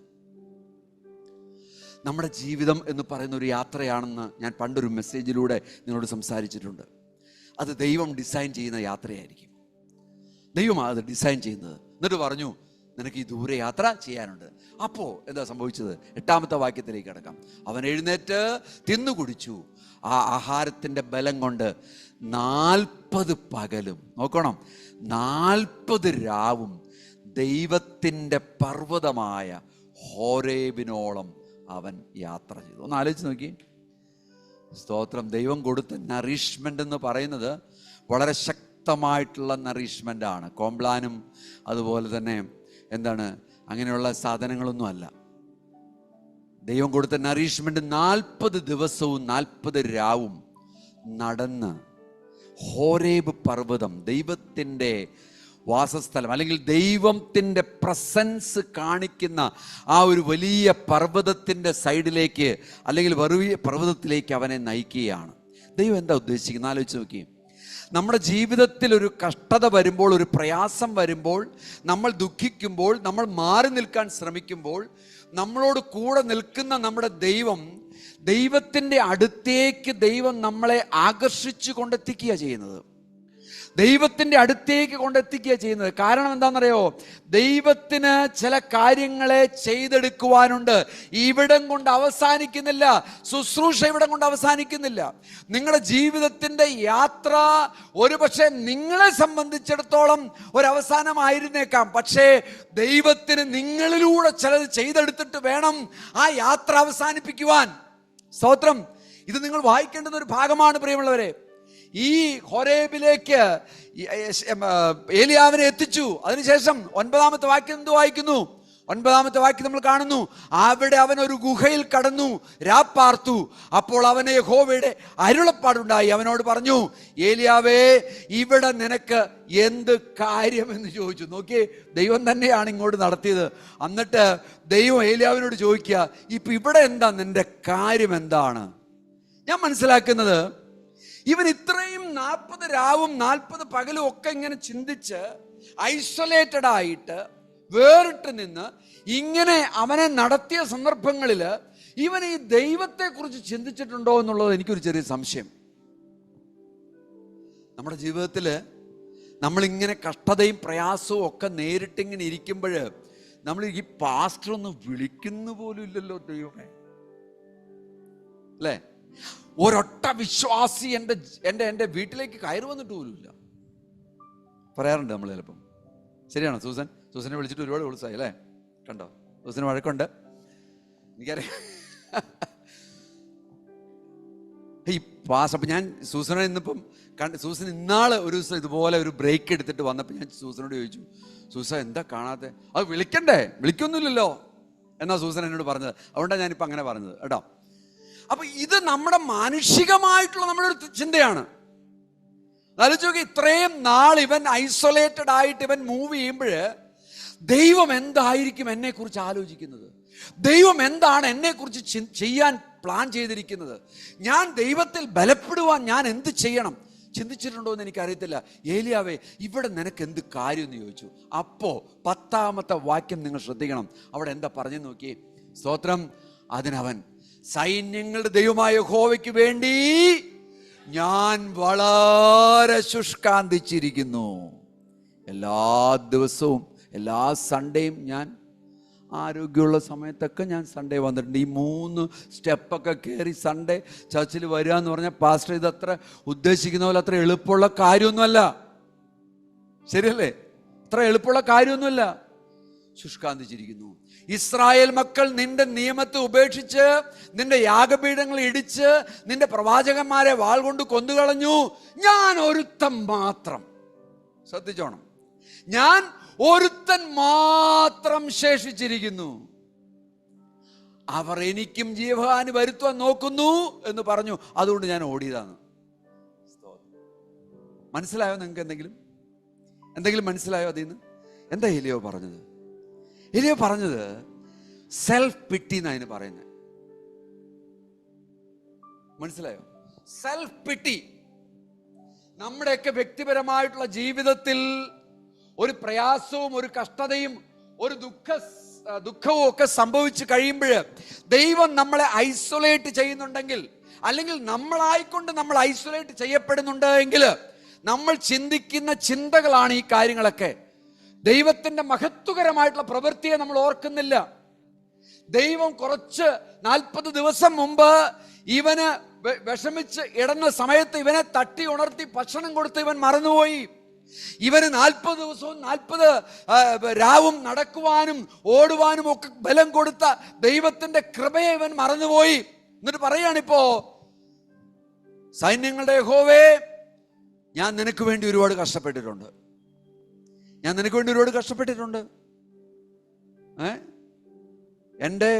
രക്ഷിക്കപ്പെട്ടു എന്നൊക്കെ പറഞ്ഞു കഴിഞ്ഞാലേ, ഞാൻ എന്തെന്നാ വിചാരിച്ചത്? ഞാനൊരു ഹിന്ദു കുടുംബത്തിൽ നിന്ന് ഒക്കെ ഞാൻ രക്ഷിക്കപ്പെട്ടതാ. ഒരുപാട് പ്രശ്നമൊക്കെ നേരിട്ടുകൊണ്ടാണ് ഞാൻ ഈ സുവിശേഷത്തിലേക്ക് ഇറങ്ങിയത്. നിനക്കതറിയാൻ പാടില്ലേ? ഇതാ ചോദ്യം. നമ്മുടെയൊക്കെ ജീവിതത്തിൽ ഇതാണ് ദൈവത്തോടുള്ള റിബല്യസ് ചോദ്യങ്ങൾ. ഇതൊക്കെയാണ് പ്രിയമുള്ളവരെ. നമ്മുടെ ജീവിതത്തിൽ ദൈവം ചെയ്യുന്ന കൃപ കൊണ്ടാണ് നമ്മൾ എഴുന്നേറ്റ് നടക്കുന്നത്. സ്തോത്രം. ദൈവം നമ്മളെ നടത്തുന്നത് കൊണ്ടാണ് നമ്മൾ നടക്കുന്നത്. ദൈവം നമ്മൾക്ക് ബുദ്ധി തന്നത് കൊണ്ടാണ് നമ്മൾക്ക് എന്തെങ്കിലും വായിക്കാനും മനസ്സിലാക്കാനും ഒക്കെ കഴിയുന്നത്. സ്തോത്രം. ദൈവത്തിന്റെ കൃപയാണ് എല്ലാത്തിൻ്റെയും മീതെ നിൽക്കുന്നത്. അപ്പോസ്തലനായ പൗലോസ് പറഞ്ഞല്ലോ, ദൈവകൃപയില്ലെങ്കിൽ എനിക്ക് ജീവിക്കാൻ കഴിയില്ലല്ലോ എന്ന് പറഞ്ഞല്ലോ. പ്രിയമുള്ളവരെ, ഇവിടെ നമ്മൾ കാണുന്നത് ഏലിയാവിന്റെ സെൽഫ് പിറ്റിയാണ്. ഞാൻ ഒരുത്തൻ മാത്രം നിനക്ക് വേണ്ടി ശേഷിച്ചിരിക്കുകയാണ്. പിന്നോട് താഴോട്ട് വായിച്ചാൽ, ഞാനത് മുഴുവൻ വായിക്കാനായിട്ട് എനിക്ക് കഴിയുന്നില്ല, എങ്കിലും താഴോട്ട് വായിച്ചാൽ നിങ്ങൾക്ക് മനസ്സിലാകും ഏലിയാവിന്റെ ശുശ്രൂഷ ഇവിടം കൊണ്ട് ഏകദേശം അവസാനിക്കുകയാണ്. നിങ്ങൾ ശ്രദ്ധിച്ചാൽ നിങ്ങൾക്ക് മനസ്സിലാവും. ഏലിയാവിനോട് പറഞ്ഞു, ദൈവം പറഞ്ഞു, ഏലിയാവേ, ദൂഷിച്ചല്ല പറഞ്ഞത്, ക്രുദ്ധിച്ചല്ല ദൈവം പറഞ്ഞത്. ഏലിയാവിൻ്റെ ശുശ്രൂഷ വലിയ ശുശ്രൂഷയായിരുന്നു.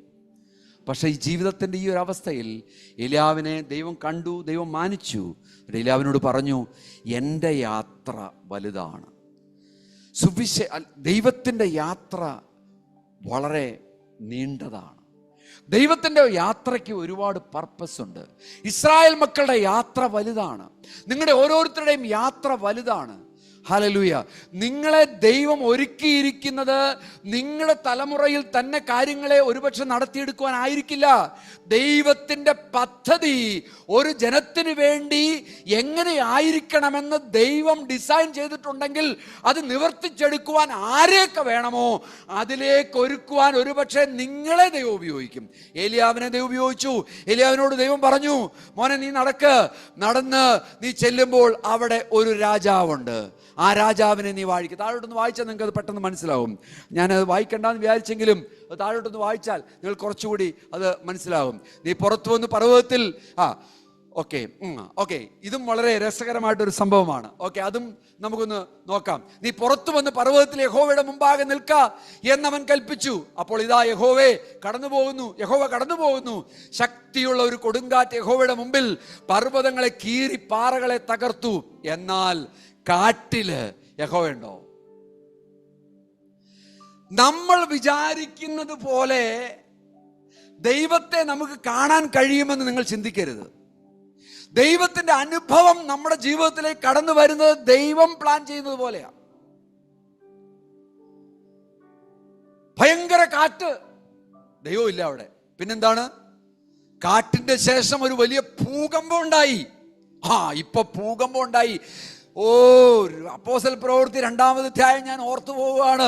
അവിടെ ദൈവത്തിന്റെ ആത്മാവ് കടന്നു വന്നത് ഭൂകമ്പം ഉണ്ടാക്കിക്കൊണ്ടാണ്.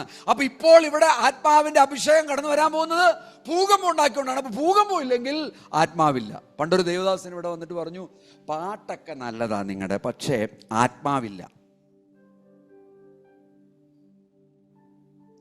നിങ്ങൾ ഓർക്കുന്നുണ്ടോന്ന് എനിക്കറിയത്തില്ല. അപ്പൊ ഞാൻ അദ്ദേഹത്തോട് ചോദിച്ചു, എന്താണ് ഈ ആത്മാവില്ലാത്തതിന്റെ കാര്യം? അന്യഭാഷ ഇല്ലാത്തതുകൊണ്ട്. പ്രസംഗിക്കുമ്പോഴേ ഞാനിങ്ങനെ ശക്തമായിട്ടൊക്കെ പ്രസംഗിക്കുമ്പോഴേ ഒരു ഹല്ലേലൂയ സ്തോത്രം ഉണ്ടോ? ഇല്ല. അപ്പൊ ആത്മാവില്ല. ആത്മാവുള്ളിടത്ത് മാത്രമേ എന്തുള്ളൂ? ഹല്ലേലൂയ സ്തോത്രം ഉള്ളൂ. ഇതൊക്കെയാണ് ധാരണ. ഭൂകമ്പം ഉണ്ടെങ്കിൽ മാത്രമേ ഉള്ളൂ ദൈവത്തിന്റെ പ്രസൻസ് ഉള്ളൂ. ശരി, കണ്ടില്ല. അതിനുശേഷം എന്തായി? ഭൂകമ്പത്തിന്റെ ശേഷം ഒരു തീ വന്നു. ഹല്ലേലൂയ. തീ കത്തിക്കാന്നൊരു പാട്ടുണ്ട്. നല്ല പാട്ടാണത്, വളരെ നല്ല പാട്ടാണ്. പക്ഷെ അത് റോങ് സ്ഥലത്ത് പാടിയതായിട്ട് ഇന്നാളെ കഴിഞ്ഞ ദിവസം ഒരു വീഡിയോയിൽ ഞാൻ കണ്ടു. ഒരു റോങ് സ്ഥലത്ത് അതിരുന്ന് പാടുക. ഒരു ദേവദാസൻ ഞാൻ പറയത്തില്ല, ഒരു ഫ്രോഡായിട്ടുള്ളൊരു മനുഷ്യൻ, ഭയങ്കര പ്രസംഗവും അതും ഇതും അല്ലാണ്. ഇപ്പൊ പിടിച്ചോ, അങ്ങനെ പിടിച്ചോ, ഇങ്ങനെ പിടിച്ചോ, ആത്മാവ് ദേ വരുന്നു എന്നൊക്കെ പറഞ്ഞാണ് പ്രസംഗിക്കുന്നത്. അയാളെ പിടിച്ച് കഴിയുമ്പോഴത്തേക്കും അയാളുടെ ഇവിടുന്ന് പോയ തുവാല എടുത്തിട്ട് അത് വെള്ളത്തിലിട്ട് അത് പിഴിഞ്ഞിട്ട് കുടിച്ചോണ്ടിരിക്കുക ആൾക്കാർ ഇവിടെ, ആത്മാവ് കിട്ടാനായിട്ട്. ഇതുപോലുള്ള കാര്യങ്ങളാണ് ഇന്ന് നടന്നുകൊണ്ടിരിക്കുന്നത്. ശ്രദ്ധിച്ചോണം. ഞാൻ അദ്ദേഹത്തിന്റെ പേര് പറയണോ? പേര് പറഞ്ഞ് ഞാൻ അദ്ദേഹത്തെ ഇത് ചെയ്യുന്നില്ല, മനസ്സിലാക്കിയാൽ മതി. ഇതിലൊന്നും ദൈവത്തിന്റെ പ്രസൻസ് ഒന്നുമില്ല. ദൈവത്തിന്റെ പ്രസൻസ് എന്ന് പറയും. നോക്കാം, തീയിലും യഹോവയില്ല. ചില സമയത്ത് ദൈവം വരുന്നത് ഭൂകമ്പത്തോടെ ആയിരിക്കും, അഗ്നിയോടെ ആയിരിക്കും, ഇളക്കത്തോടെയൊക്കെ ആയിരിക്കും കേട്ടോ. എന്ന് ഞാൻ പറയുന്നില്ല, ഇല്ല എന്ന് ഞാൻ പറയുന്നില്ല. പക്ഷേ നമ്മൾ മനസ്സിലാക്കണം സാഹചര്യങ്ങൾ, കോണ്ടെക്സ്റ്റ്. ദൈവത്തിന് എങ്ങനെയും ദൈവം നമ്മുടെ സന്നിധിയിൽ കടന്നു വരാൻ പറ്റും. ഇവിടെ പറയുന്നു, തീയുടെ ശേഷം സാവധാനത്തിൽ ഒരു മൃദുസ്വരമുണ്ടായി. അവിടെ എന്താ സംഭവിച്ചത്? 13-ാമത്തെ വാക്യം, മൃദുസ്വരമുണ്ടായി. ഏലിയാവ് അത് കേട്ടിട്ട് തൻ്റെ പുതപ്പ് കൊണ്ട് മുഖം മൂടി പുറത്തു വന്നു. കാരണം എന്താണെന്നറിയോ? ആ മൃദുസ്വരം കേട്ട് കഴിഞ്ഞപ്പോൾ നേരെ നോക്കാനായിട്ട് ഏലിയാവ് ശ്രമിച്ചെങ്കിലും അവിടെ ഉണ്ടായ പ്രകാശത്തെ അവന് കാണാൻ പോലും പറ്റാത്ത ലെവലിലായി. സ്തോത്രം. ആ മൃദുസ്വരത്തിൽ എന്തുണ്ടായി? ദൈവത്തിൻ്റെ സാന്നിധ്യമുണ്ടായി. ഏലിയാവേ, ഇവിടെ നിനക്ക് എന്ത് കാര്യം എന്ന് ചോദിക്കുന്ന ഒരു ശബ്ദം കേട്ടു. ഇപ്പൊ ചോദിക്കുകയാണ്, ദൈവം വീണ്ടും ചോദിക്കുകയാണ്, ഏലിയാവേ നിനക്ക് എന്ത് കാര്യം? ഒന്ന് ആലോചിച്ച് നോക്കിയേ. എൻ്റെ മനസ്സിൽ കടന്നുപോയൊരു വിഷയം, ഏലിയാവ് ഇവിടെ നിന്ന് ദൈവത്തിൻ്റെ സന്നിധിയിൽ നിന്ന്, ദൈവത്തിൻ്റെ പ്രസൻസിൽ നിന്ന്, ദൈവത്തിൻ്റെ മൂല്യങ്ങളിൽ നിന്ന് ഒരല്പം വ്യതിചലിച്ച് നിൽക്കുന്ന അവസ്ഥ ദൈവത്തിൻ്റെ ആത്മാവ് കണ്ടതുകൊണ്ടാണ് ദൈവത്തിന് അവനെ പിടിച്ച് ദൈവം ആരാണെന്ന് മനസ്സിലാക്കി കൊടുക്കുവാനായിട്ട് ശ്രമിക്കുന്നത്. ഇവിടെ നിങ്ങൾ ശ്രദ്ധിച്ചോണം. നിങ്ങളുടെ വ്യക്തിപരമായ ജീവിതത്തിൽ പ്രശ്നങ്ങളിലൂടെയും പ്രയാസങ്ങളിലൂടെയും കഷ്ടതകളിലൂടെയും ഒക്കെ കടന്നു പോകുമ്പോൾ ദൈവം ആരെന്ന് കാണിക്കുന്ന ദൈവിക അനുഭവം നിങ്ങളുടെ വ്യക്തിപരമായ ജീവിതത്തിലേക്ക് കടന്നു വരും പ്രിയമുള്ളവരെ. എന്നിട്ട് ഇവിടെ ഒരു ചോദ്യം ചോദിച്ചു ദൈവം, നീ എന്തിനാണ് ഇവിടെ നിൽക്കുന്നത്? വീണ്ടും 14-ാമത്തെ വാക്യത്തിലേക്ക് കടന്നാട്ടെ. അവിടെ പറയുകയാണ്, അതിനവൻ, സൈന്യങ്ങളുടെ ദൈവമായ യഹോവയ്ക്ക് വേണ്ടി ഞാൻ വളരെ ശുഷ്കാന്തിച്ചിരിക്കുന്നു. ഇസ്രായേൽ മക്കൾ നിന്റെ നിയമത്തെ ഉപേക്ഷിച്ചു, നിന്റെ യാഗപീഠങ്ങളെ ഇടിച്ചു, നിന്റെ പ്രവാചകന്മാരെ വാൾ കൊണ്ട് കൊന്നുകളഞ്ഞു. ഞാൻ ഒരുത്തൻ മാത്രം ശേഷിച്ചിരിക്കുന്നു, മാറ്റമില്ല, എനിക്കും അവർ ജീവഹാനി വരുത്തുവാൻ നോക്കുന്നു എന്ന് പറഞ്ഞു. വീണ്ടും 15-ാമത്തെ വാക്യം, യഹോവ അവനോട് അരുളി ചെയ്തെന്നാൽ നീ പുറപ്പെട്ട്. നോക്കണം, ശ്രദ്ധിച്ചോണം, ഇവിടെ ദൈവത്തിൻ്റെ ഡിസൈൻ മാറുക. ദൈവം എന്താ ചെയ്യുന്നത്? ദൈവം പറയാണ്, മോനെ ഏലിയാവേ, ശരി, കേട്ടു, ഞാൻ കേട്ടു. നീ ഇനി എന്ത് ചെയ്യണം? നീ ദമാസ്കസിന്റെ മരുഭൂമി വഴിയായിട്ട് മടങ്ങിപ്പോണം. നീ എത്തുമ്പോൾ ഹസായേൽ എന്ന് പറയുന്ന ഒരു വ്യക്തിയെ കാണും. അവനെ ആരാമിന് രാജാവായിട്ട് അഭിഷേകം ചെയ്യണം. ആരാം എന്ന് പറഞ്ഞ ഇന്നത്തെ സിറിയക്ക് രാജാവായിട്ട് അവിടെ വാഴിക്കണം. എന്നിട്ട് വീണ്ടും പറയാണ് 16-ാമത്തെ വാക്യം, നിംഷിയുടെ മകനായിട്ടുള്ള യേഹുവിനെ ഇസ്രായേലിന് രാജാവായിട്ട് വാഴിക്കണം. ഇനി നിന്റെ പൊസിഷനോ? ഇപ്പൊ 2 പേർക്കും രാജാക്കന്മാരെ ആക്കി അവരെ വാഴിക്കണം. ഏലിയാവിന്റെ പൊസിഷൻ ഒരു കുഴപ്പമില്ല. ഏലിയാവ് ചെയ്യേണ്ടുന്ന കാര്യങ്ങൾ ദൈവം അവനെ കൊണ്ട് തന്നെയാണ് ചെയ്യിക്കുന്നത്. പക്ഷേ ഇനി നിന്റെ പൊസിഷനിൽ ആരാ വരാൻ പോകുന്നത്? നോക്കിയേ, അവിടെ പറഞ്ഞിട്ടുണ്ട്, നിംഷിയുടെ മകനായിട്ടുള്ള യേഹുവിനെ ഇസ്രായേലിന് രാജാവായിട്ട് അഭിഷേകം ചെയ്യണം. ആബേൽ മുഹാലയിൽ നിന്നുള്ള സഫാത്തിന്റെ മകനായിട്ടുള്ള എലീശയെ നിനക്ക് പകരം പ്രവാചകനായിട്ട് അഭിഷേകം ചെയ്യണം. സ്തോത്രം, ഹല്ലേലൂയ. ദൈവത്തിന്റെ പ്രവൃത്തി അവസാനിപ്പിക്കുന്നില്ല. ദൈവത്തിന്റെ പ്രവർത്തനങ്ങൾക്ക് അവസാനമില്ല. ദൈവം എന്ത് ഇച്ഛിക്കുന്നുവോ, ദൈവം എന്ത് ചെയ്തെടുക്കുവാൻ ഉദ്ദേശിക്കുന്നുവോ, അത് ദൈവത്തിന്റെ ദാസനിലൂടെ തന്നെ ചെയ്തെടുക്കാൻ പോവുകയാണ്. സ്തോത്രം, ഏലിയാവിലൂടെ തന്നെ ചെയ്തെടുക്കാൻ പോവുകയാണ്. എന്നിട്ട് താഴത്തെ അടുത്ത വാക്യം കൂടി നോക്ക്. ഹസായേലിന് വാളിന് തെറ്റിപ്പോകുന്നവനെ യേഹു കൊല്ലും. നോക്കി, ഹസായേൽ എന്ന് പറയുന്ന രാജാവിന്റെ വാളിന് തെറ്റിപ്പോകുന്ന ഒരുത്തനെ യേഹു നോക്കിക്കോളും. കാര്യം, യേഹുവിന്റെ വാളിന് തെറ്റിപ്പോകുന്നവനെ എലീശ നോക്കിക്കോളും. നീ പേടിക്കണ്ട.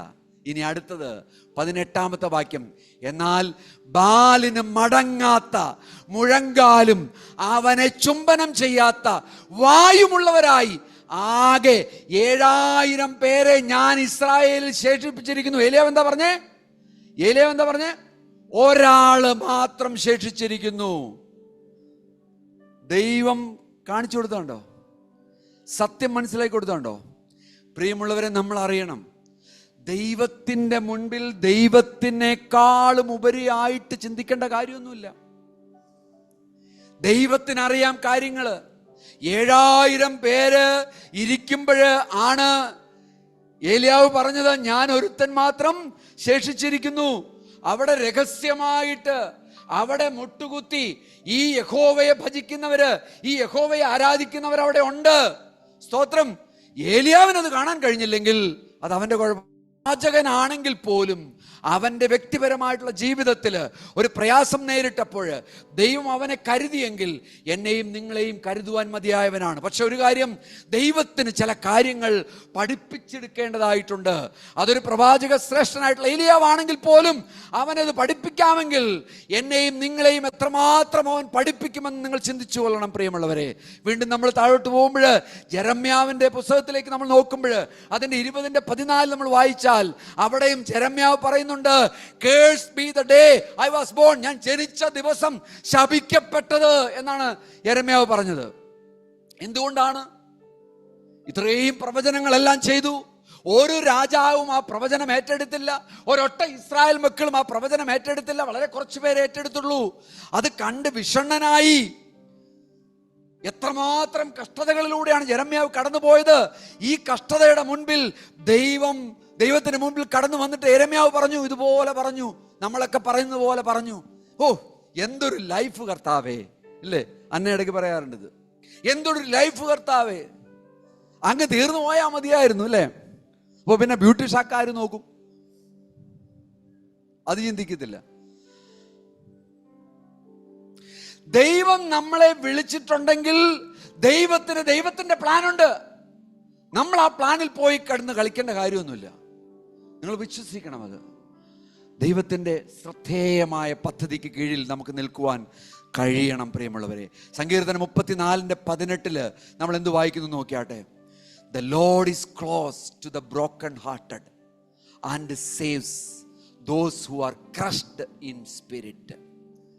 ഹൃദയം നുറുങ്ങിയവർ ഭാഗ്യവാന്മാർ എന്ന് ഗിരിപ്രഭാഷണത്തിൽ കർത്താവ് പറയുന്നുണ്ട്. അതുപോലെ തന്നെ ഇവിടെയും നമ്മൾ വായിക്കുകയാണ്, ദൈവം ഹൃദയം നുറുങ്ങിയവരുടെ മധ്യത്തിലുണ്ട്. തകർന്നവരുടെ മധ്യത്തിൽ ദൈവം കൂടെയുണ്ട്.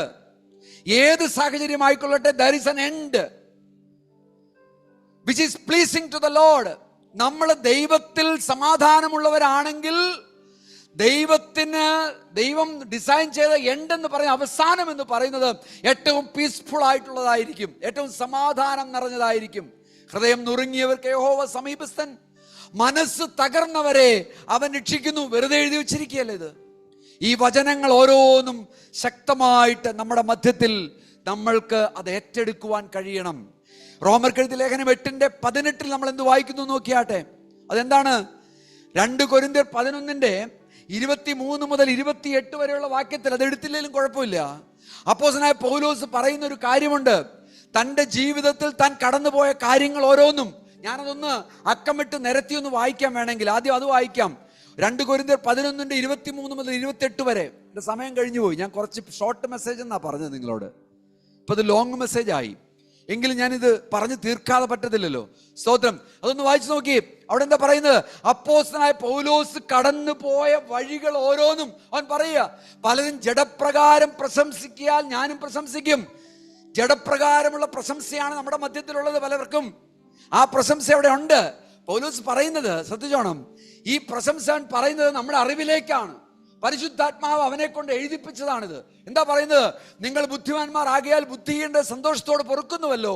വീണ്ടും നിങ്ങളെ ഒരുവൻ 2 കൊരിന്ത്യർ 11:23 മുതൽ 28 വരെയുള്ള വാക്യം. 2 കൊരിന്ത്യർ 11:23 മുതൽ 28 വരെയുള്ള വാക്യം. പൗലോസ് പറയുന്നത് തൻ്റെ ജീവിതത്തിലൂടെ കടന്നു പോകുന്ന അവസ്ഥകളെ കുറിച്ച് അവൻ പറയുന്നത്. ക്രിസ്തുവിന്റെ ശുശ്രൂഷക്കാരെ കുറിച്ച്. പൗലോസ് ക്രിസ്തുവിന്റെ ശുശ്രൂഷക്കാരനാണ്. ഞാൻ ബുദ്ധിഭ്രമമായി സംസാരിക്കുന്നു, ഞാൻ ഏറ്റവും അധികം അധ്വാനിച്ചു, അധികം പ്രാവശ്യം തടവിലായി, അനവധി അടികൊണ്ടു. ശ്രദ്ധിച്ചോണം, ഈ കാര്യങ്ങൾ ഓരോന്നും നിങ്ങൾ അടിവരയിട്ട് നോക്കണം. നിങ്ങളുടെ വ്യക്തിപരമായിട്ടുള്ള ജീവിതത്തിൽ ഇത്തരത്തിലുള്ള സഫറിങ്ങിലൂടെ നിങ്ങൾ കടന്നു പോയിട്ടുണ്ടോ നോക്കണം.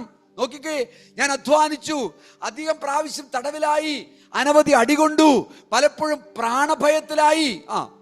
യഹൂദരാൽ ഞാൻ 1 അടി 5 വട്ടം കൊണ്ടു, വീണ്ടും 3 വട്ടം കോലിനാൽ അടികൊണ്ടു, ഒരിക്കൽ കല്ലേറ് കൊണ്ടു, 3 വട്ടം കപ്പൽ ഛേദത്തിൽ അകപ്പെട്ടു, ഒരു രാപ്പകൽ വെള്ളത്തിൽ ഞാൻ കഴിക്കേണ്ടതായിട്ട് വന്നു.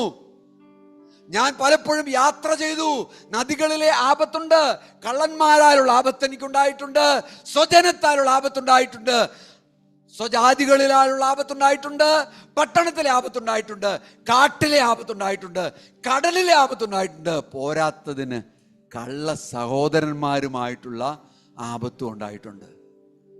ഇനി അധ്വാനം, പ്രയാസം, പലവട്ടം ഉറക്കമിളപ്പ്, പൈതാഹം, പലവട്ടം പട്ടിണി, ശീതം, നഗ്നത, അസാധാരണ സംഗതികൾ ഭവിച്ചത് കൂടാതെ എനിക്ക് ദിവസേന സർവസഭകളെയും കുറിച്ചുള്ള ചിന്താഭാരമെന്ന തിരക്കുമുണ്ട്. അതൊരു മാനസിക വ്യാപാരമാണ്. സ്തോത്രം. ഈ പൗലോസിൻ്റെ ഓരോ കാര്യവും നിങ്ങൾ ഒരു ബുക്ക് എടുത്തിട്ട് ലെഫ്റ്റിലൊന്ന് എഴുതണം. അതെന്തിനാണ് ലെഫ്റ്റിൽ എഴുതണത്? റൈറ്റിൽ എഴുതേണ്ടത് ഇതിലേതെങ്കിലും നിങ്ങൾക്കുണ്ടായിട്ടുണ്ടോ എന്നറിയാൻ വേണ്ടിയിട്ടാണ്. സ്തോത്രം. ഞാൻ പറഞ്ഞത് മനസ്സിലായോ? ഒരു ക്രിസ്ത്യാനിയെ കുറിച്ചാണ് അദ്ദേഹം പറഞ്ഞത്. അപ്പോസ്തലനായ പൗലോസിനെയാണ് സൂചിപ്പിച്ചതെങ്കിലും അതിന് മുകളിൽ പറഞ്ഞ സെന്റൻസ് തുടങ്ങിയത് അങ്ങനെയാണ്. ക്രിസ്ത്യാനികൾ, ക്രിസ്തീയ വിശ്വാസത്തിലുള്ളവർക്ക് സംഭവിക്കുന്ന കാര്യങ്ങൾ. എന്നിട്ട് ഇനിയാണ് അടുത്ത വാക്യം. റോമൻസ് 8:18 കൂടി വായിക്കാം നമുക്ക്.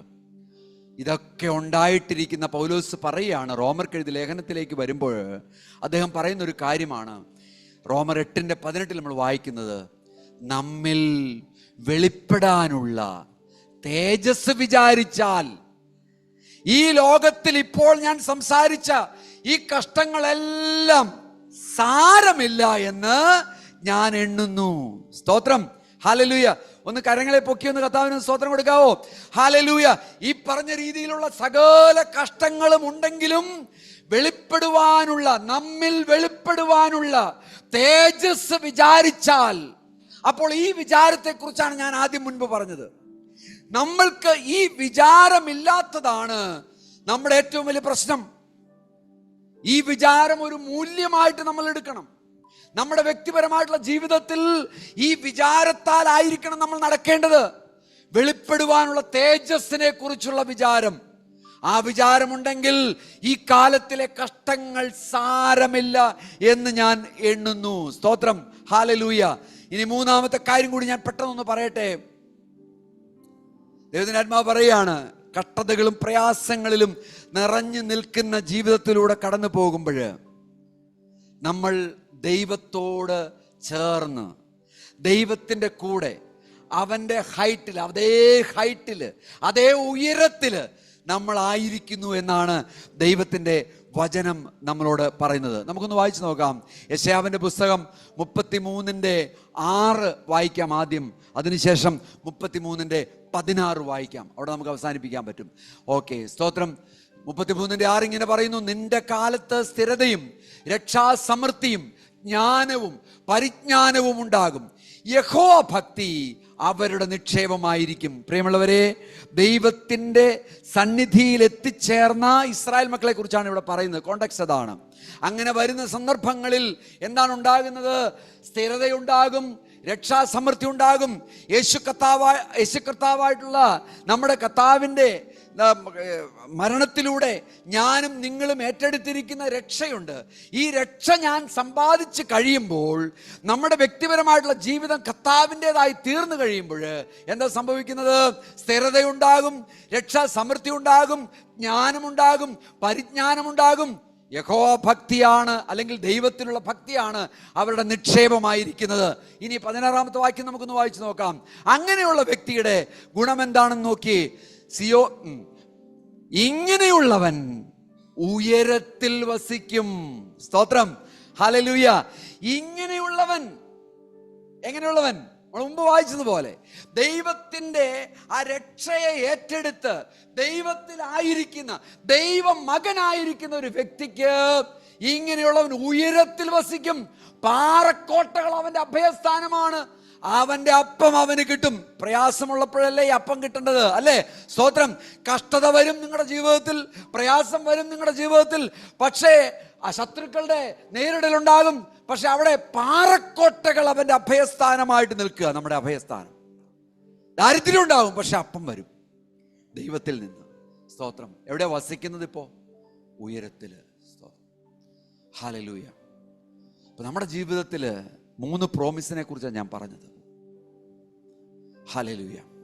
ഒന്ന്, നമ്മൾ വർത്ത്, നമ്മളെ കുറിച്ച് നിസ്സാരരെന്ന് കാണരുത്.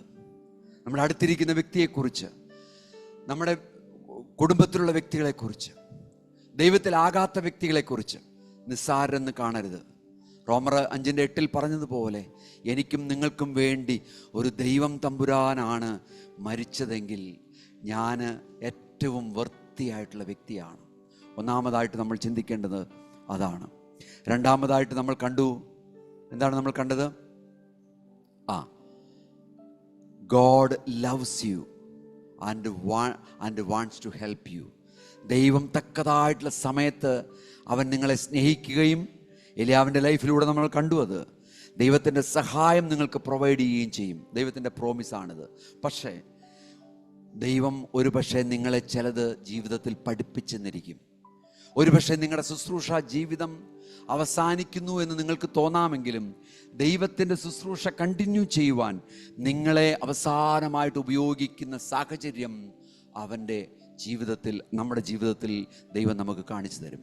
മൂന്നാമതായിട്ട് നമ്മൾ കാണുന്നത്, ദൈവത്തിൻ്റെ മകനായി, മകളായിട്ട് നിൽക്കുമ്പോൾ നമ്മൾക്ക് ദൈവം തന്നിരിക്കുന്ന ഒരു വലിയ പ്രോമിസ് എന്ന് പറഞ്ഞാൽ, ദൈവത്തോട് കൂടെ അവൻ്റെ ഉയരത്തിൽ നിൽക്കുന്ന ഒരവസ്ഥ എൻ്റെയും നിങ്ങളുടെയും ജീവിതത്തിലുണ്ട്. എന്ന് പറഞ്ഞാൽ ദൈവത്തിൻ്റെ സ്റ്റാൻഡേർഡിലേക്ക്, ദൈവത്തിൻ്റെ വിശുദ്ധിയിലേക്ക്. അതുകൊണ്ടാണ് ബൈബിൾ പറയുന്നത്, പുതിയ നിയമത്തിൽ നമ്മൾ വായിക്കുന്നുണ്ട്, നിങ്ങളെ റോയൽ പ്രീസ്റ്റ്ഹുഡായിട്ടാണ് വിളിച്ചിരിക്കുന്നത്, അല്ലേ? രാജകീയ പുരോഹിത വർഗമായിട്ടാണ് നിങ്ങളെ വിളിച്ചിരിക്കുന്നതെന്നാണ് പറയുന്നത്. ശ്രദ്ധിച്ചോണം, രാജകീയ പുരോഹിത വർഗം എന്നതുകൊണ്ട് ദൈവം ഉദ്ദേശിക്കുന്നത് വിശുദ്ധിയിൽ ജീവിക്കുന്ന, നമ്മൾ മുൻപ് കണ്ടു, ശത്രുവിനെ സംഹാരം ചെയ്യുന്ന, ശത്രു എന്ന് പറയുന്നത് മനുഷ്യരല്ല, പിശാചിനെ, ഈ ലോകത്തിൻ്റെ ആഗ്രഹങ്ങളും ഈ ലോകത്തിൻ്റെ ക്രമങ്ങളുമൊക്കെ മാറ്റി നിർത്തി അതിനെയെല്ലാം തച്ചുടച്ച് കളഞ്ഞ് ദൈവത്തിന് വേണ്ടി വില കൊടുത്ത് നിൽക്കുന്ന വ്യക്തിയാണ് രാജകീയ പുരോഹിത വർഗം എന്നുകൊണ്ട് ഉദ്ദേശിക്കുന്നത്. അല്ലാതെ രാജകീയ പുരോഹിത വർഗം എന്ന് പറഞ്ഞാൽ ഈ എല്ലാം സ്വസ്ഥമായിട്ട് അങ്ങനെ നിങ്ങൾ കരുതരുത് പ്രിയമുള്ളവരെ. ചില പാസ്റ്റേഴ്സ് പഠിപ്പിക്കുന്ന ഞാൻ കണ്ടിട്ടുണ്ട്, പാസ്റ്റർമാരാണെങ്കിൽ നടക്കേണ്ടത് എന്ത് കാറിലാണ് പാസ്റ്റർ മാത്യു? ഏറ്റവും വില കൂടിയ കാറ് ഏതാന്ന് വെച്ച് കഴിഞ്ഞാൽ അതിൽ നടക്കണം. അവരുടെ വീട് ഏറ്റവും ഭയങ്കരമായിട്ട് ഉള്ള വീടായിരിക്കണം. ദാരിദ്ര്യമൊന്നും അവർക്കുണ്ടാവത്തില്ല, രോഗം പോലും അവർക്കുണ്ടാവത്തില്ല. ഇതൊക്കെയാണ് പഠിപ്പിക്കുന്നത് പ്രിയമുള്ളവരെ. അതൊന്നുമല്ല രാജകീയ പുരോഹിത വർഗം എന്ന് പറഞ്ഞാൽ. രാജകീയ പുരോഹിത വർഗം എന്ന് പറഞ്ഞാൽ അതിൻ്റെ റൂട്ടിലേക്ക് നമ്മളൊന്ന് പോയാൽ നമുക്ക് മനസ്സിലാവും. ജനങ്ങളെ നോക്കണം, ജനങ്ങളെ സെർവ് ചെയ്യണം രാജാവ്. ശത്രുക്കൾ കടന്നു വരും, അവരെ വെട്ടിനിരത്തണം രാജാവ്. ഹല്ലേലൂയ. പുതിയ നിയമത്തിലേക്ക് കടന്നു വരുമ്പോൾ ജനങ്ങളെ സെർവ് ചെയ്യണം എന്ന് പറഞ്ഞാൽ എന്താണ്? പ്രാർത്ഥിക്കണം മുട്ടുമടക്കി. സ്തോത്രം. അവരുടെ ആവശ്യങ്ങളെ കണ്ടെത്തി അവർക്ക് വേണ്ടി പ്രാർത്ഥിക്കണം. പൈസ കൊടുക്കണമെന്നൊന്നുമില്ല, എന്നാൽ അവർക്ക് വേണ്ടി പ്രാർത്ഥിക്കണം നമ്മൾ മുട്ടുമടക്കി. അവരെ കരുതണം നമ്മൾ. കർത്താവിൻ്റെ സന്നിധിയിൽ അവർക്ക് വേണ്ടി ഇടയിൽ നിൽക്കണം നമ്മൾ. അതൊക്കെയാണ് ശുശ്രൂഷ എന്ന് പറയുന്നത്. പുരോഹിതന്റെ ശുശ്രൂഷ ഇത് തന്നെയാണ്. സ്തോത്രം. ഹല്ലേലൂയ. അതാണ് നമ്മളെ വിളിച്ചിരിക്കുന്ന വിളി എന്ന് പറയുന്നത്. അതുകൊണ്ടാണ് ഉയരത്തിൽ നിൽക്കും ദൈവത്തിന്റെ സ്റ്റാൻഡേർഡിൽ, ദൈവത്തിന്റെ അതേ സ്റ്റാൻഡേർഡിലേക്ക് എന്നെ ഉയർത്തിയിരിക്കുകയാണ് ദൈവം. സ്തോത്രം. അതാണ് നമ്മൾ മനസ്സിലാക്കേണ്ടത്. ഹല്ലേലൂയ. ഈ 3 പ്രോമിസും നിങ്ങൾ മറന്നു പോകരുത്. ജീവിതത്തിന്റെ പ്രശ്നങ്ങളിലൂടെ കടന്നു പോകും. നമുക്ക് എഴുന്നേറ്റ് നിൽക്കാം. ദൈവസന്നിധിയിൽ നമ്മളെ തന്നെ നമുക്ക് താഴ്ത്തി സമർപ്പിക്കാം. കർത്താവേ, ഇന്ന് ഈ രാവിലെ സമയം ഞങ്ങൾ അങ്ങയുടെ സന്നിധിയിലേക്ക് സമർപ്പിക്കുകയാണ്. ഞങ്ങളുടെ ജീവിതത്തിൽ അനേക പ്രശ്നങ്ങളുണ്ട്, അനേക പ്രയാസങ്ങളുണ്ട്. ഞങ്ങൾ പലപ്പോഴും ഭയങ്കര ഡിസീറിയസ് ആണ്, ഞങ്ങൾ ഭയങ്കര ആഗ്രഹമുള്ളവരാണ്, അത് നിവർത്തീകരിച്ചിട്ടില്ല. ഞങ്ങൾ പലപ്പോഴും ഫ്രസ്ട്രേറ്റഡ് ആണ്, ദൈവത്തിന് കുറ്റം പറയുന്നവരാണ്. ഞങ്ങളുടെ ജീവിതത്തെക്കുറിച്ച് തന്നെ ഞങ്ങൾ പലപ്പോഴും നെഗറ്റീവായിട്ട് ചിന്തിക്കാറുണ്ട്. എന്നാൽ നീ ഞങ്ങൾക്ക് വേണ്ടി മരിച്ചെങ്കിൽ കർത്താവേ, ഞങ്ങൾ എത്രത്തോളം വിലയുള്ളവരാണ്. രാജകീയ പുരോഹിത വർഗമായിട്ട് ഞങ്ങളെ തെരഞ്ഞെടുത്തെങ്കിൽ എത്ര വിലയുള്ളവരാണ് ഞങ്ങൾ. ഞങ്ങളുടെ കഷ്ടതകളിലും പ്രയാസങ്ങളിലും ദുഃഖങ്ങളിലും അടുത്തു വന്ന് ഞങ്ങളെ തട്ടി ഉണർത്തി ഞങ്ങൾക്ക് ഭക്ഷണം തരുന്ന, വെള്ളം തരുന്ന, ദീർഘദൂര യാത്രയിലേക്ക് ഞങ്ങളെ നടത്തുവാൻ തക്കവണ്ണം ഞങ്ങൾക്ക് നറിഷ്മെന്റ് തരുന്ന, അടുത്ത തലമുറകളെ വാർത്തെടുക്കുവാൻ തക്കവണ്ണം അഭിഷേകം കൊടുത്ത് നിലനിർത്തുവാൻ തക്കവണ്ണം ഉപയോഗിക്കുന്ന ഒരു ദൈവത്തെയാണ് ഞങ്ങളിവിടെ കാണുന്നത്. കർത്താവ്, നിസ്സാരമല്ല കർത്താവേ, വലിയ പ്രവൃത്തിയാണ്. Thank you Jesus. Thank you Father. Thank you Lord. Thank you Father. നിങ്ങളുടെ കണ്ണുകളെ ഫോക്കസ് ചെയ്താട്ടെ കർത്താവിലേക്ക്. നിങ്ങളുടെ കണ്ണുകളെ കർത്താവിലേക്ക് ഫോക്കസ് ചെയ്താട്ടെ. Thank you Jesus. Thank you Jesus. Thank you Jesus. Thank you Jesus. Thank you, Lord.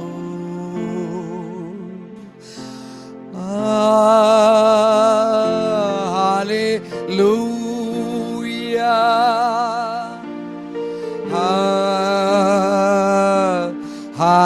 Hallelujah.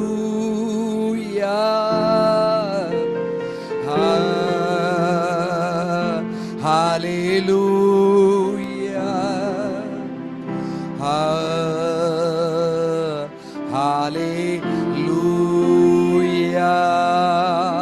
Worship ചെയ്താട്ടെ കർത്താവേ. Oh Jesus, we worship you, Lord. What a wonderful Lord you are. You are a wonderful God. Hallelujah. You are a mighty God. Jesus, Jesus, help me, oh God. Help me, oh God, to move on in my life, oh Father. തളരാതെ തകർക്കാതെ നടത്തുന്ന ദൈവത്തിന്റെ കരത്തിനായിട്ട് ഞങ്ങൾ നന്ദി പറയുന്നു കർത്താവേ. സ്തോത്രം കർത്താവേ. Hallelujah. നമ്മുടെ വായികളെ തുറന്ന് കർത്താവിന് സ്തോത്രം കൊടുത്താട്ടെ. ഹല്ലേലൂയ. അടുത്ത് നിൽക്കുന്ന ആളെ നോക്കേണ്ട കാര്യമില്ല. Yes, we want to worship him. Oh Lord, we worship you, Jesus. പരിശുദ്ധാത്മാവിന്റെ ശക്തി പ്രാപിച്ച്, പരിശുദ്ധാത്മാവിന്റെ കൃപ പ്രാപിച്ച് മുന്നോട്ട് പോകുവാൻ ദൈവം നമ്മളെ സഹായിക്കട്ടെ. ഓ മഗദലദ ശിനരഗദലബ ശീരഗനദ ശീലബബ ശീരഗദസ. Thank you Lord, thank you Lord, thank you Lord, thank you Lord.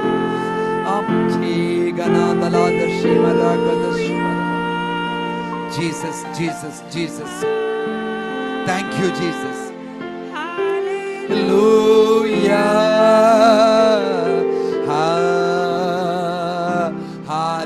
Hallelujah.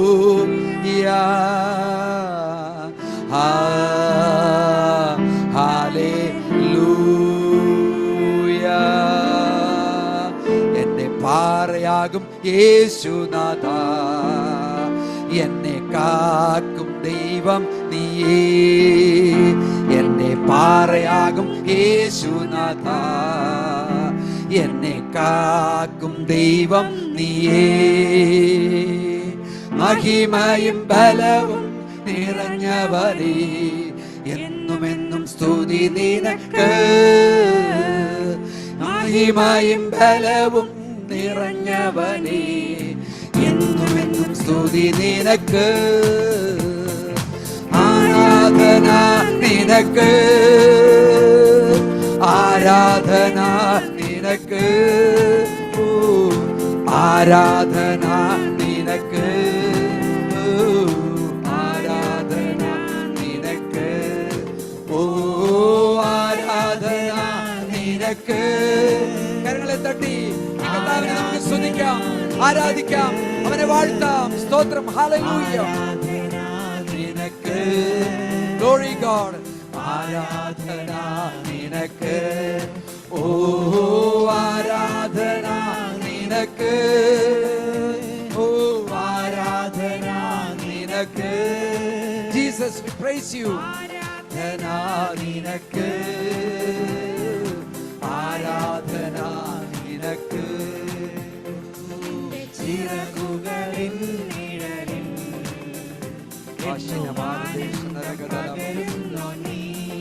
bless you Father. ചിറകുകളിൻ നിഴലിൽ എന്നും ആനന്ദം പകരുന്നു നീ. വിശുദ്ധനുമെന്നും തുണയായോനും സ്തുതിക്കു യോഗ്യനും നീ. വിശുദ്ധനുമെന്നും തുണയായോനും സ്തുതിക്കു യോഗ്യനും നീ. ആരാധന നിനക്ക്, glory Jesus. ആരാധന നിനക്ക്, glory Father. ആരാധന നിനക്ക്, ആരാധന നിനക്ക്, ഓ ആരാധന നിനക്ക്, ആരാധന നിനക്ക്. Jesus, praise you Lord. ആരാധന നിനക്ക്, ആരാധന നിനക്ക്.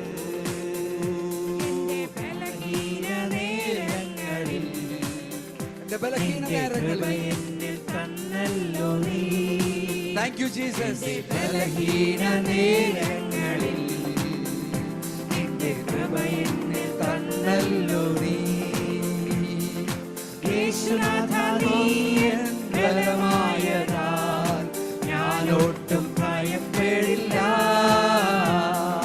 യേശുനാഥ നീ ബലമായതാൽ ഞാനൊട്ടും ഭയപ്പെടില്ല. ആരാധന നിനക്ക്, ആരാധന നിനക്ക്, glory God. ആരാധന നിനക്ക് Jesus. ആരാധന നിനക്ക്, ഓ ആരാധന നിനക്ക്, ആരാധന നിനക്ക്, ആരാധന നിനക്ക്, ആരാധന നിനക്ക്, ആരാധന നിനക്ക്, ആരാധന നിനക്ക്. കരങ്ങളടിച്ച് നമുക്ക് ദൈവത്തെ സ്തുതിക്കാം. കർത്താവ്, നിന്റെ മക്കളുടെ മധ്യത്തിൽ അങ്ങ് പ്രവർത്തിക്കാൻ പോകുന്നതിനെ ഓർത്ത് ഞാൻ സ്തോത്രം ചെയ്തു. കർത്താവേ, പരിശുദ്ധാത്മാവിന്റെ ശക്തമായ നിറവ് ഓരോ വ്യക്തികളുടെയും ജീവിതത്തിൽ നീ കൊടുത്താട്ട് കർത്താവേ. ഹല്ലേലൂയ. അവരുദ്ദേശിക്കുന്ന കർത്താവേ ജീവിതത്തിലേക്ക് അവർ പ്രവേശിക്കുവാൻ തക്കവണ്ണം ദൈവത്തിന്റെ കരുതലും കൃപയും അവരുടെ മധ്യത്തിൽ കടന്നു വരട്ടെ. ദൈവമാണ് അവരെ നിയന്ത്രിക്കേണ്ടത്. കർത്താവാണ് അവരുടെ വഴിയിൽ കൂടെ നിൽക്കുന്നത്. പകൽ മേഘസ്തംഭമായി, രാത്രി അഗ്നിസ്തംഭമായിട്ട് ഇസ്രായേൽ മക്കളുടെ മധ്യത്തിൽ നിന്ന അതേ ദൈവം പ്രശ്നങ്ങളുടെയും പ്രയാസങ്ങളുടെയും തീരുമാനങ്ങളുടെയും മധ്യത്തിൽ നിൽക്കുകയാണ്. എത്ര പേർക്ക് ആ കർത്താവിലേക്ക് നോക്കാൻ കഴിയുന്നുണ്ട്? ഇത് പകൽക്കാലം ആ കർത്താവിലേക്ക് നോക്കിയാട്ടെ. അവൻ നിങ്ങൾക്ക് മതിയായവനാണ്. സ്തോത്രം. സകല മഹത്വം അങ്ങേക്ക് യേശു കർത്താവിന്റെ നാമത്തിൽ ചോദിക്കുന്നു പിതാവേ. ആമേൻ. സ്തോത്രം. Thank you, Lord. Thank you, Father. Praise you.